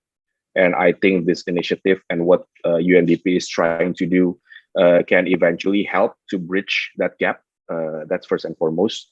In terms of our investment strategy, I believe that we're number one. We're the first impact. We're the first impact investment, private impact investment arm in Indonesia and run by Indonesian. We're I think in terms of focus, we are solely focused into Indonesia market, and our knowledge and also infrastructure in Indonesia has been built to be able to support our portfolio companies in terms of growing their traction through business development initiatives, through follow-on funding, the second one, with our multiple funds, and also to be able to enable them to become a proper ESG compliant companies, essentially with the assistance of UNDP and our funds. So I think those three factors are the main categories, the main differentiators between ourselves and our fund, being backed by Mandiri Group, which is one of the largest SOE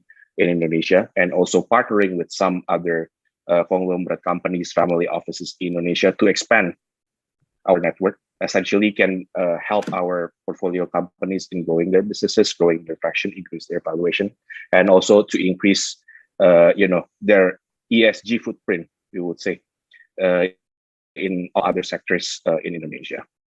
Yeah. Okay. Thank you, Mr. Joshua. We will back to you, and we go to the last but not least, the speaker. Please welcome Mr. Indra Darmawan, Senior Economic Advisor to the Minister of Investment. Iya,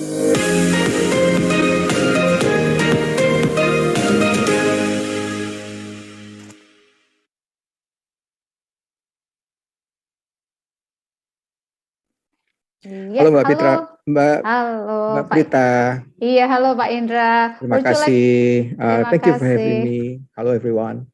Halo Pak Indra. Okay, my first question to you, Pak Indra, what are some of the policy tailwinds that the government is promoting to encourage private sector participation in Indonesia? Yeah, sustainable development have been mainstream into Indonesia National Development Plan for quite some time now. For as long as I can remember, at least from the year of 2000s, when the first word of sustainable development being incorporated in the National Development Planning documents back then. So after that, since then,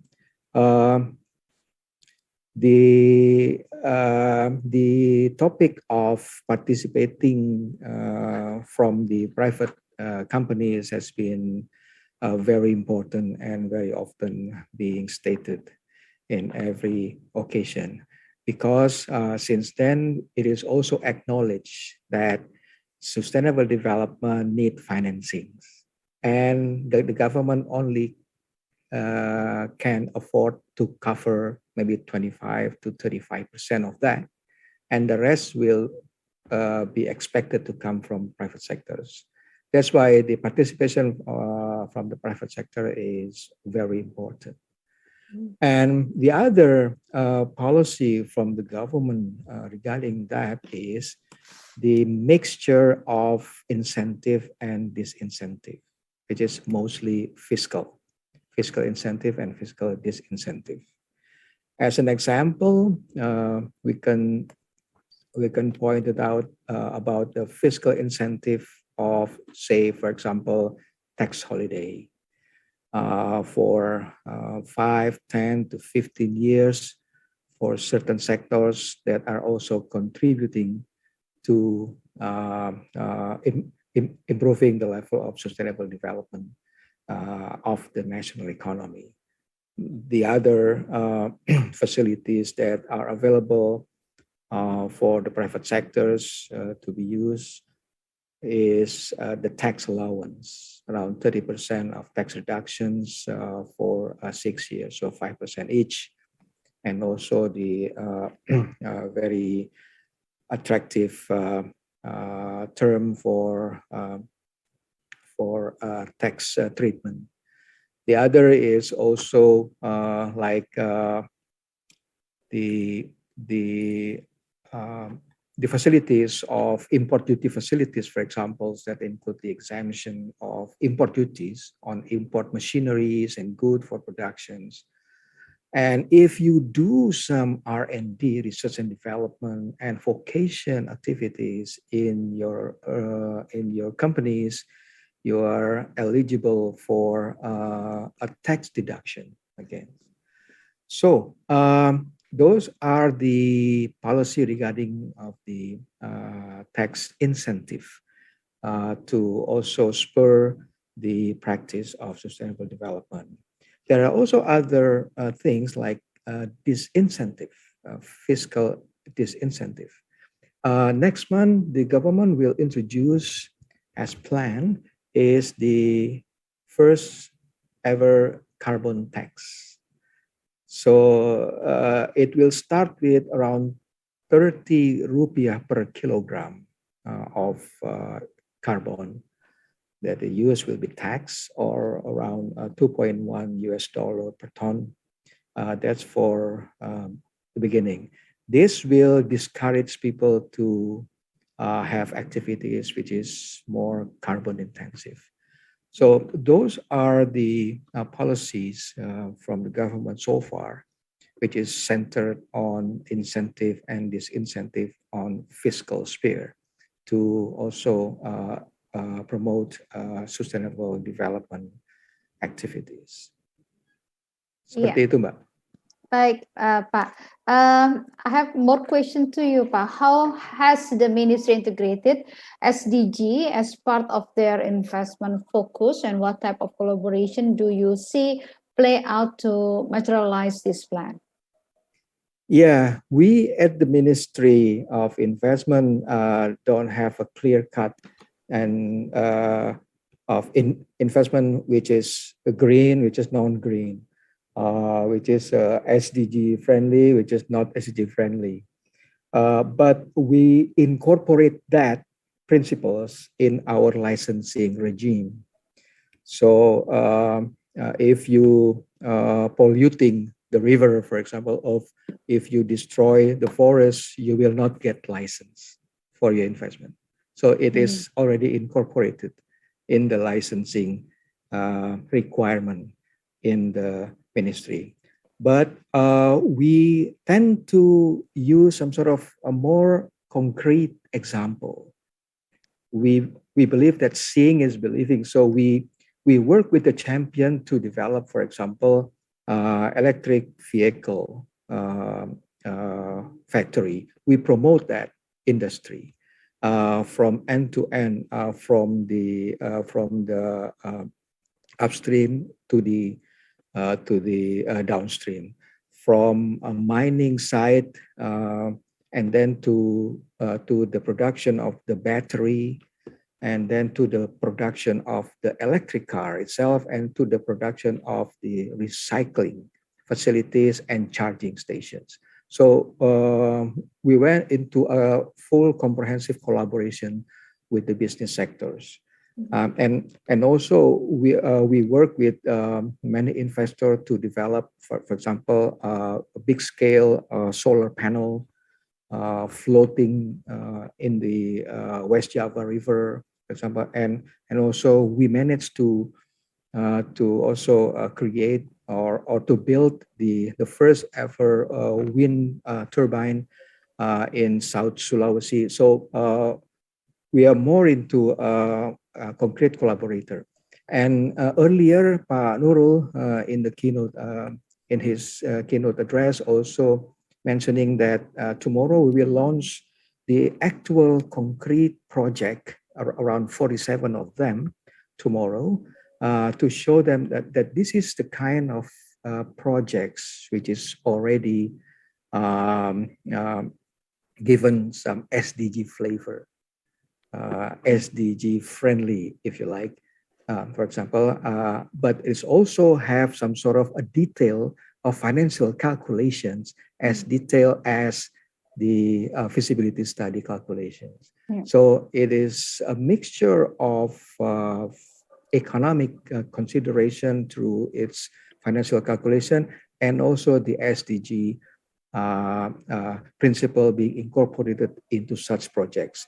And we curated around 47 of them, and we will launch tomorrow, and that will be used as a showcase and also as an example to be replicated later for many, many more projects to come. Yeah. Thank you. Okay, thank you, Pak Indra. We will back to you later. I will go back to Bu Dini. Bu Dini.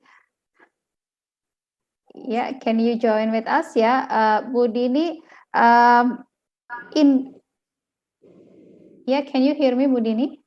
Yeah, I can. Okay, Bu Dini, in relation to Indonesia SDGs Investor Map, how do you see collaborators and networks such as yourself coming together to push for catalytic financing toward the SDGs? Well, first of all, I would like to give acknowledgement and gratitude to BAPPENAS, UNDP, Temasek Foundations, and also Teja Ventures for their amazing commitment to work together, create bigger impact to society, and also being part of AVPM members for many, many years in Asia. So back to the questions, status quo is no longer sufficient to create enduring change. So we need to go beyond our usual suspect and engage with unlikely allies. So it calls for regulators, market, and donors, and to be more open-minded and flexible in responding to changing circumstances. So our members, funders, and resources providers are functioning as an ecosystem by working across the full continuum of capital. So from grant to debt and equity. So alongside with human and intellectual capital. AVPN already categorized members' interests based on their values toward the 70 SDGs. And actually we support our members by meeting them where they are on this continuum. So to find the right partner, best practices, and also impact opportunities to scaling up their impact. So this is also means breaking down traditional silos across philanthropies, impact investing, sustainable finance, blended finance provides the flexibility for a diverse social investors to engage collaboratively. So we have basically AVPN is about helping our members to connect with each other, and we learn from another. So, and also we lead the sectors to achieve systemic change. We achieve this through 5 pillars by mobilizing capital. So building impact communities, creating like kind of resources and tools, running an academy, so and organizing events to distill learning and best practices for practitioners.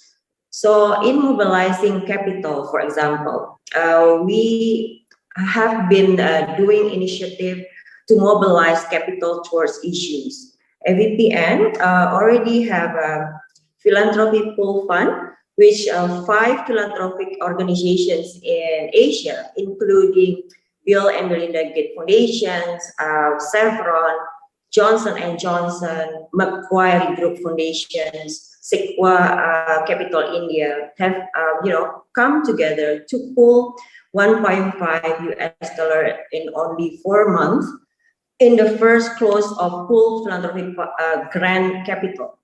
So funds has been distributed to organizations that are providing primary healthcare services for rural and also last mile communities in Southeast Asia. Yeah. And at this moment, we are also having AVPN Gender Fund.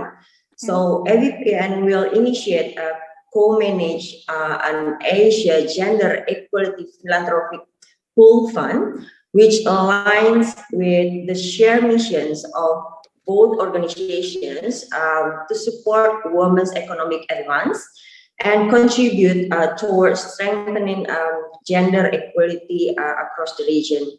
So the fund itself will support impact organizations such as intermediary who works in improving economic outcomes for women and girls in Asia. So basically, we are targeting the fund will raise around 25 million across 5 years to support women and girls, particularly those disadvantaged groups that may often through the crack across other gender initiatives. Thank you. Okay, Ms. Tini, thank you. We will go to Ms. Virginia Tan. And also one more thing, sorry, I forgot. So basically, this year, we also have initiate like a strategic events for we are inviting like 700 to 1,000 investors across the world to come to Indonesia this June. So basically, we collaborate with Indonesian government, and this is as part of the G20. Thank you. Okay, thank you, Ms. Tini. And I will go to Ms. Virginia Tam in relation to Indonesia SDG Investor Map. Do you have any opinion or do you see any opportunities? Absolutely. I see huge opportunities, right? On the SDG map. I mean, I was looking at it actually just before the call. I think in our new fund, we're actually focused on three big verticals, right? On our Future of Consumption Fund, which we just launched actually, a couple of weeks ago. So the three big verticals we're focused on is the future of food, the future of retail, and the future of health and wellness. Yeah. So actually, when I look at sort of the SDG map, I think agricultural technology and especially food technology is something that Teja has actually started to invest a lot of in our first fund, and we will continue to do so. Teja actually seeded what is now Indonesia's largest plant-based consumer company called Green Rebel.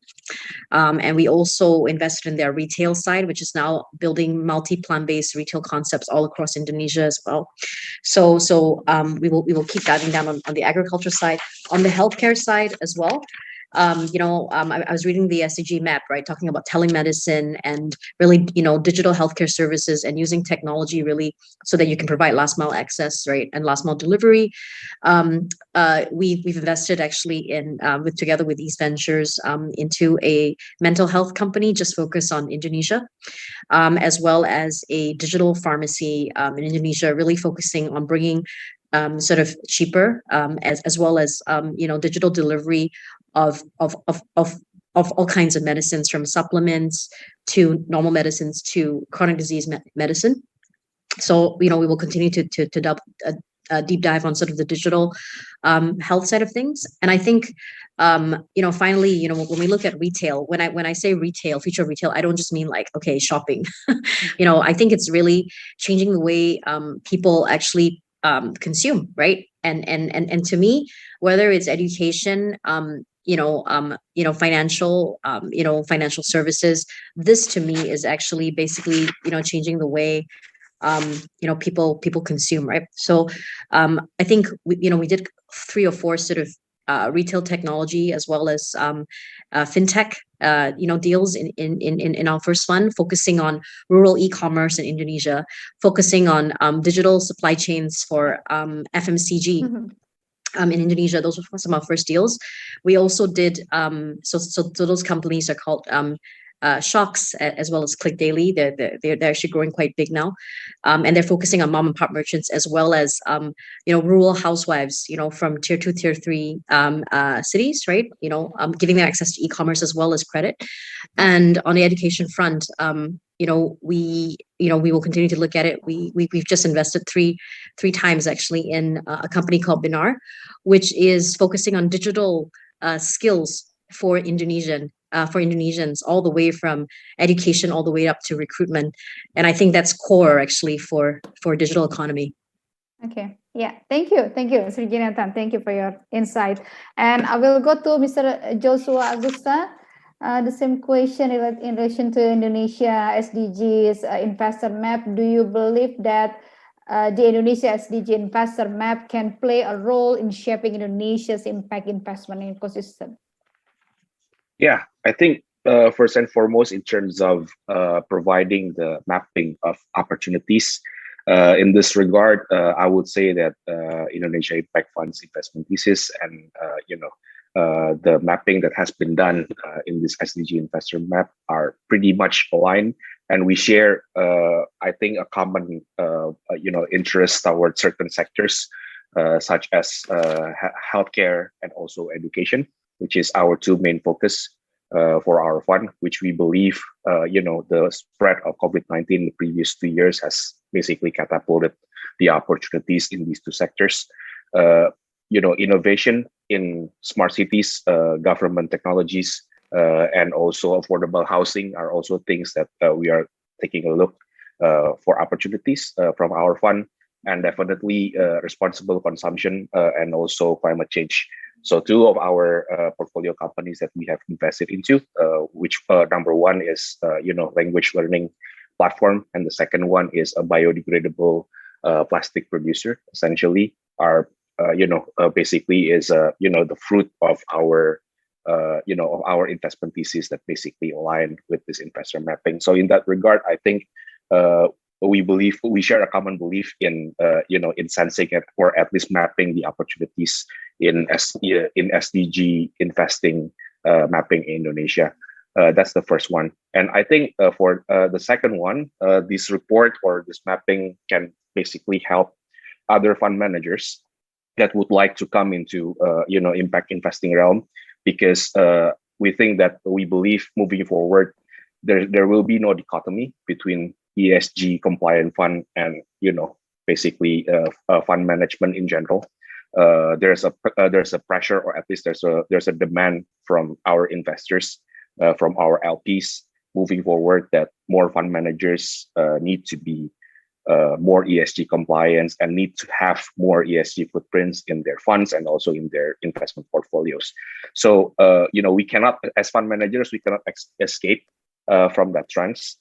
So things like this mapping can definitely help new fund managers, or at least existing fund managers that would like to incorporate impact strategy or SDG strategy in their funds, and also to align the SDG goals and also their portfolio goals. I think in that regard, this this tool will definitely help a lot in the spreading impact investment trends in Indonesia. Okay, thank you. And I will ask the same question to Mr. Indra Darmawan. What are your aspirations for the Indonesia SDGs Investor Map? Mr. Indra? Yeah, Mbak Prita, the SDG Investor Map is something to be appreciated. It's good to have that. It is something that's not only nice to have, but it is a must-have. And it will, I think, do a lot of goodness to the effort to develop more sustainable development practice in our economy. But I have some reservation for that. For me, I think there is at least 3 problems that must be addressed beforehand.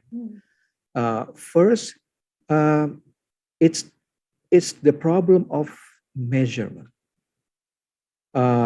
in conducting the sustainable development practices.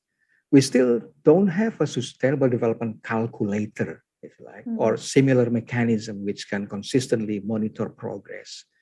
Yes, we do. Well, SDG itself is some kind of calculator, but it's more like the old-time mainframe of computer rather than the handy, sleek, and simple and easy to use smartphone, for example. So we need that.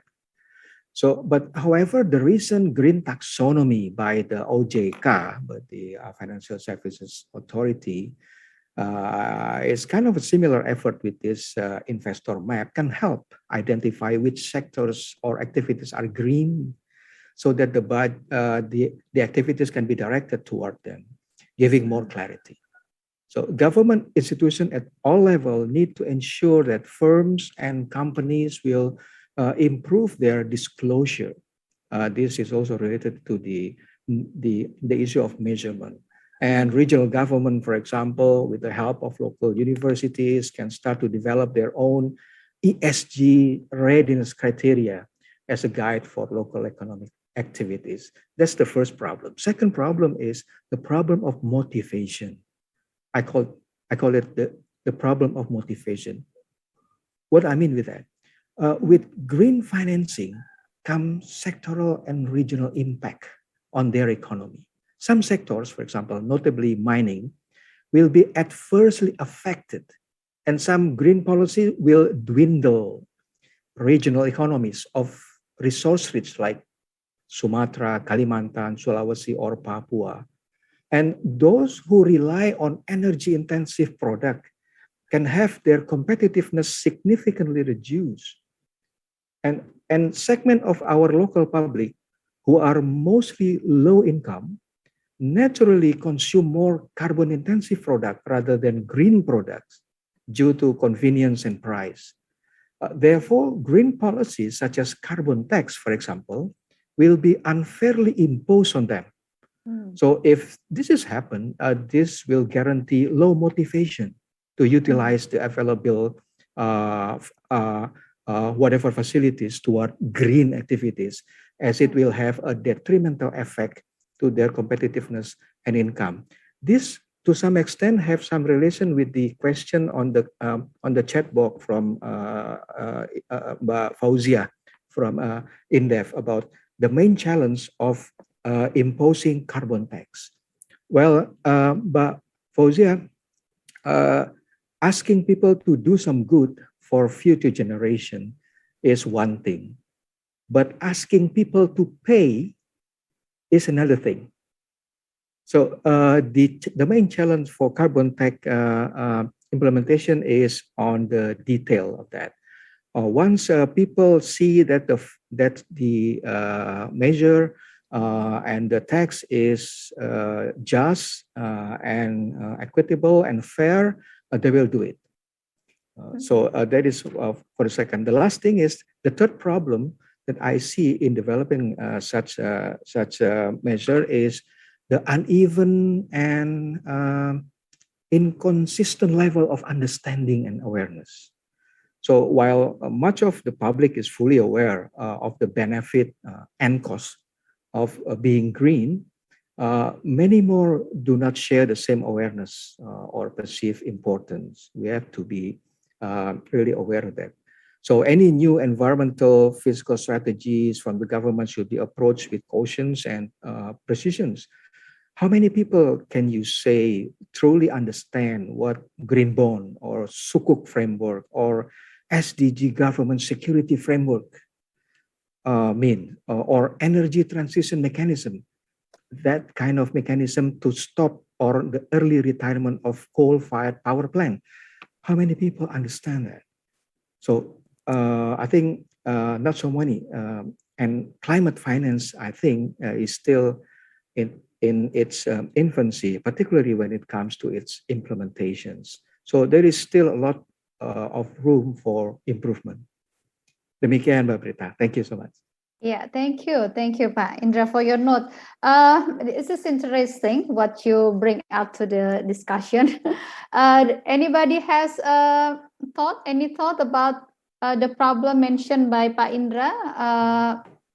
Do you have any thought? Please give your thought in a short time due to our limited time. Yeah. Anybody want to address your thought regarding what mentioned by Pak Indra, the problem that we face? Oh, okay. So I think that's all. Yeah. Okay. Thank you. I think. Okay. Prita, yeah. Okay. You want to say something? Please do. Very quickly, maybe just half a minute.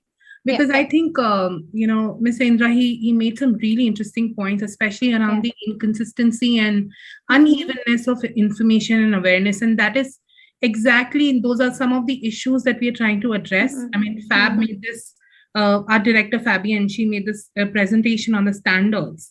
That's really trying to see how we can, create a shared language, which can help demystify some of these concepts and make SDGs and make sustainability part of business as usual practice across the world. So it's not just, for impact focused businesses or, looking at that small niche, but really, become part of business as usual practices for both private sector as well as the public sector.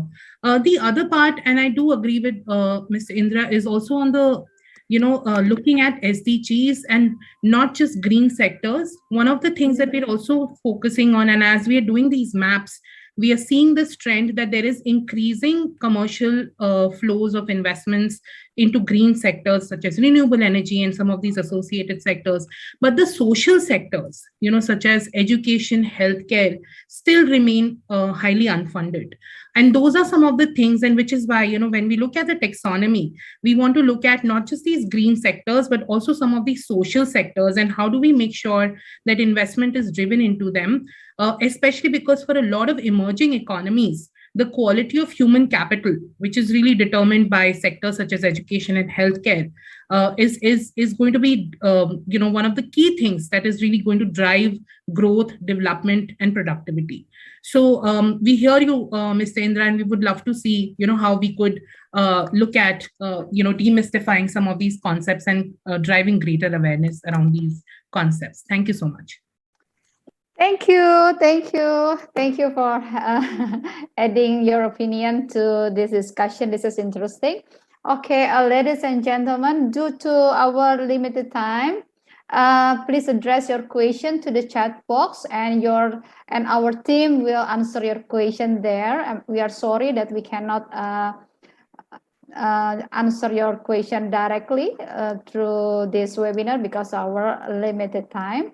And for the next, we will go to the closing statement, and I would like to we give a big applause to the speakers here.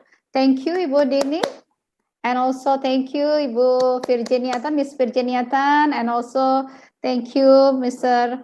Joshua Agusta, and also Mr. Indra Darmawan. Thank you so much for your presentation and also your thoughts and also your insight. Ladies and gentlemen, as you know, the government of Indonesia has committed to close the SDG financing gap by encouraging private sector and other non-state actors and to take a role in this SDGs investment. We can understand how the Indonesian investor man will be a very significant role, will playing a significant role to be a strong tools to enhancing the investment. And we also heard from the speaker before that there is a huge opportunity to follow the SDG Investor Map that we can address. And also, but we have some problem. We have some homework that we need to pay attention to make this work efficiently. And this is the end of our discussion. And we are reaching towards to the end of our event today. To close this event, I will invite Ibu Vivi Yulaswati, Senior Advisor to the Minister of Planning, Social Affairs and Poverty Reduction, BAPPENAS, to give some remarks. Please welcome Ibu Vivi. Thank you.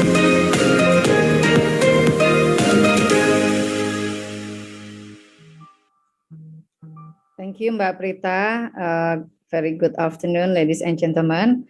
I would like to express my appreciation to all esteemed speakers and, of course, participants who have joined today's discussion in the same spirit to support Indonesia's achievement of the SDGs. Based on today's discussion, we understand that collaboration and innovation are super important. Indonesia has actually been pioneer in leveraging innovative finance instruments such as blended finance, impact investing, as well as in Islamic finance, green and bonds and SDGs bond. BAPPENAS, Ministry of Investment and relevant other ministries, as well as UN and other development partners, now are busy to showcasing many sustainable projects that we have set and also developing more viable ecosystem. We are aware that COVID-19 has disrupted many SDGs targets, and hence the SDGs financing gap has becoming more challenging. Therefore, we in BAPPENAS, with support of the UNDP, now working together with ministries and related other institutions in the development of Indonesia Integrated National Financing Framework, INFF, which identify all the financing potential and build the roadmap how to fill in the gap the SDGs financing toward 2030. As we discussed today, the SDGs Investor Map that for sure will become a strategic reference for the INFF roadmap. The SDG Investor Map is an example of tool that will enable private sectors to further contribute in scaling up the ecosystem and impact investment in Indonesia. The map will also strengthen the government's ability to prepare better areas where they can attract private sector investment, engage with investors, and implement policies that promote SDGs enabling investments. As always, the devil is in detail. However, by working hand in hand through collaboration and continuous communication, we could optimize the SDGs investor map. We have already been in a decade of actions toward the 2030 agenda.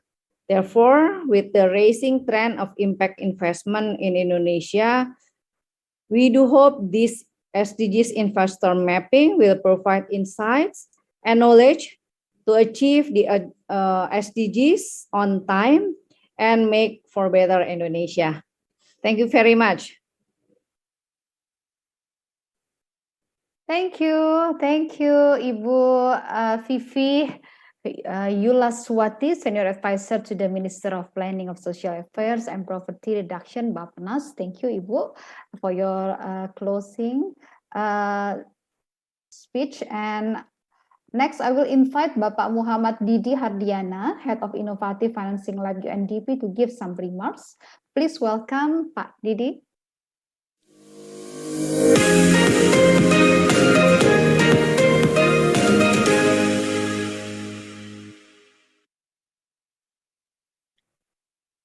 Yes, thank you so much, Mbak Prita, and also to Ibu Vivi for delivering the closing remarks, and all the participants who have been joining us until the end.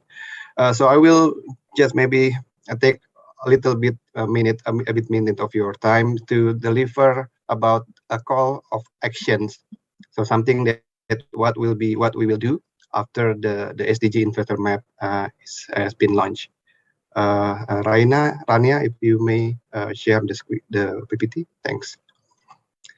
Yeah, so after we hear about the presentation of the SDG Investor Map and also listening from the fireside chat, so what will be next? What do we plan to do utilizing the result of the SDG Investor Map?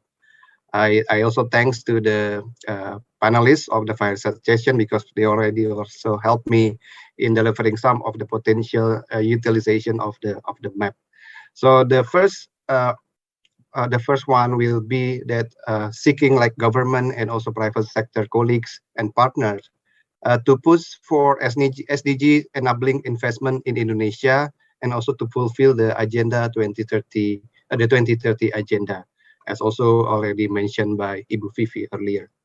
And then, as we are currently having the mandate to become the G20 presidency, I think we can also contribute to the aspirations of the Indonesia, especially in identifying mechanism to bring in catalytic financing in social and green sectors. In several working groups of the G20, this topic has been becoming like the agenda for discussion. And then with our partners, Temasek Trust, and also other relevant organizations, we will participate in building a community of practice within the private sector to help embed sustainability in the way decisions are made to push capital flows in Indonesia. With our esteemed government partners, BAPPENAS and Ministry of Investment, and also inviting other related ministries, pushing for a favorable ecosystem for private sector to able to participate meaningfully in socially and environmentally catalytic sector. I also thank Pak Indra, I think mentioned this also one concern and should be also becoming of our homework together. And then encouraging investors and fund managers in Indonesia to consider sectors and also the investment opportunity areas within the SDG Investor Map in regard for the future development of their investment portfolio. And last but not least, UNDP and our partners will organize intimate deep dive sessions with investors and also with enterprises for each sector. So this is for the 6 sectors that has been identified by the Indonesia SDG Investor Map. This is will become like a platform for connecting between the investor, enterprise, and also with the government. And hopefully we will get additional data which may be missed from our previous analysis. Thank you so much once again for all your attention, attendance, feedback that very encouraging in the chat box and also in the discussion. I hope we can meet in another opportunity. Thank you once again, and have a very good afternoon. Thank you. Thank you, Bapak Muhammad Didi Hardiana, Head of Innovative Financing Lab UNDP. Let's give a big applause to our event today. Wow. Thank you. Many insightful thoughts for Indonesia SDG Investment Map. Thank you. And with the closing remarks from all panelists, today's session has come to an end. And all the materials from this event can be accessed from the link that we already put at the chat box, you can see. And if you like to learn more about SDG Investor Map, you can access to SDG Investor Platform .undp.org. Yeah, my colleague already put that link also to the chat box. Yeah, SDG Investor Platform at undp.org. Yeah, please access to that if you want to learn about SDG Investor Map. And once again, me Prita Laura representing UNDP Indonesia and also BAPPENAS, we would like to say thank you for joining and see you at the next event. Assalamualaikum warahmatullahi wabarakatuh. Sampai jumpa.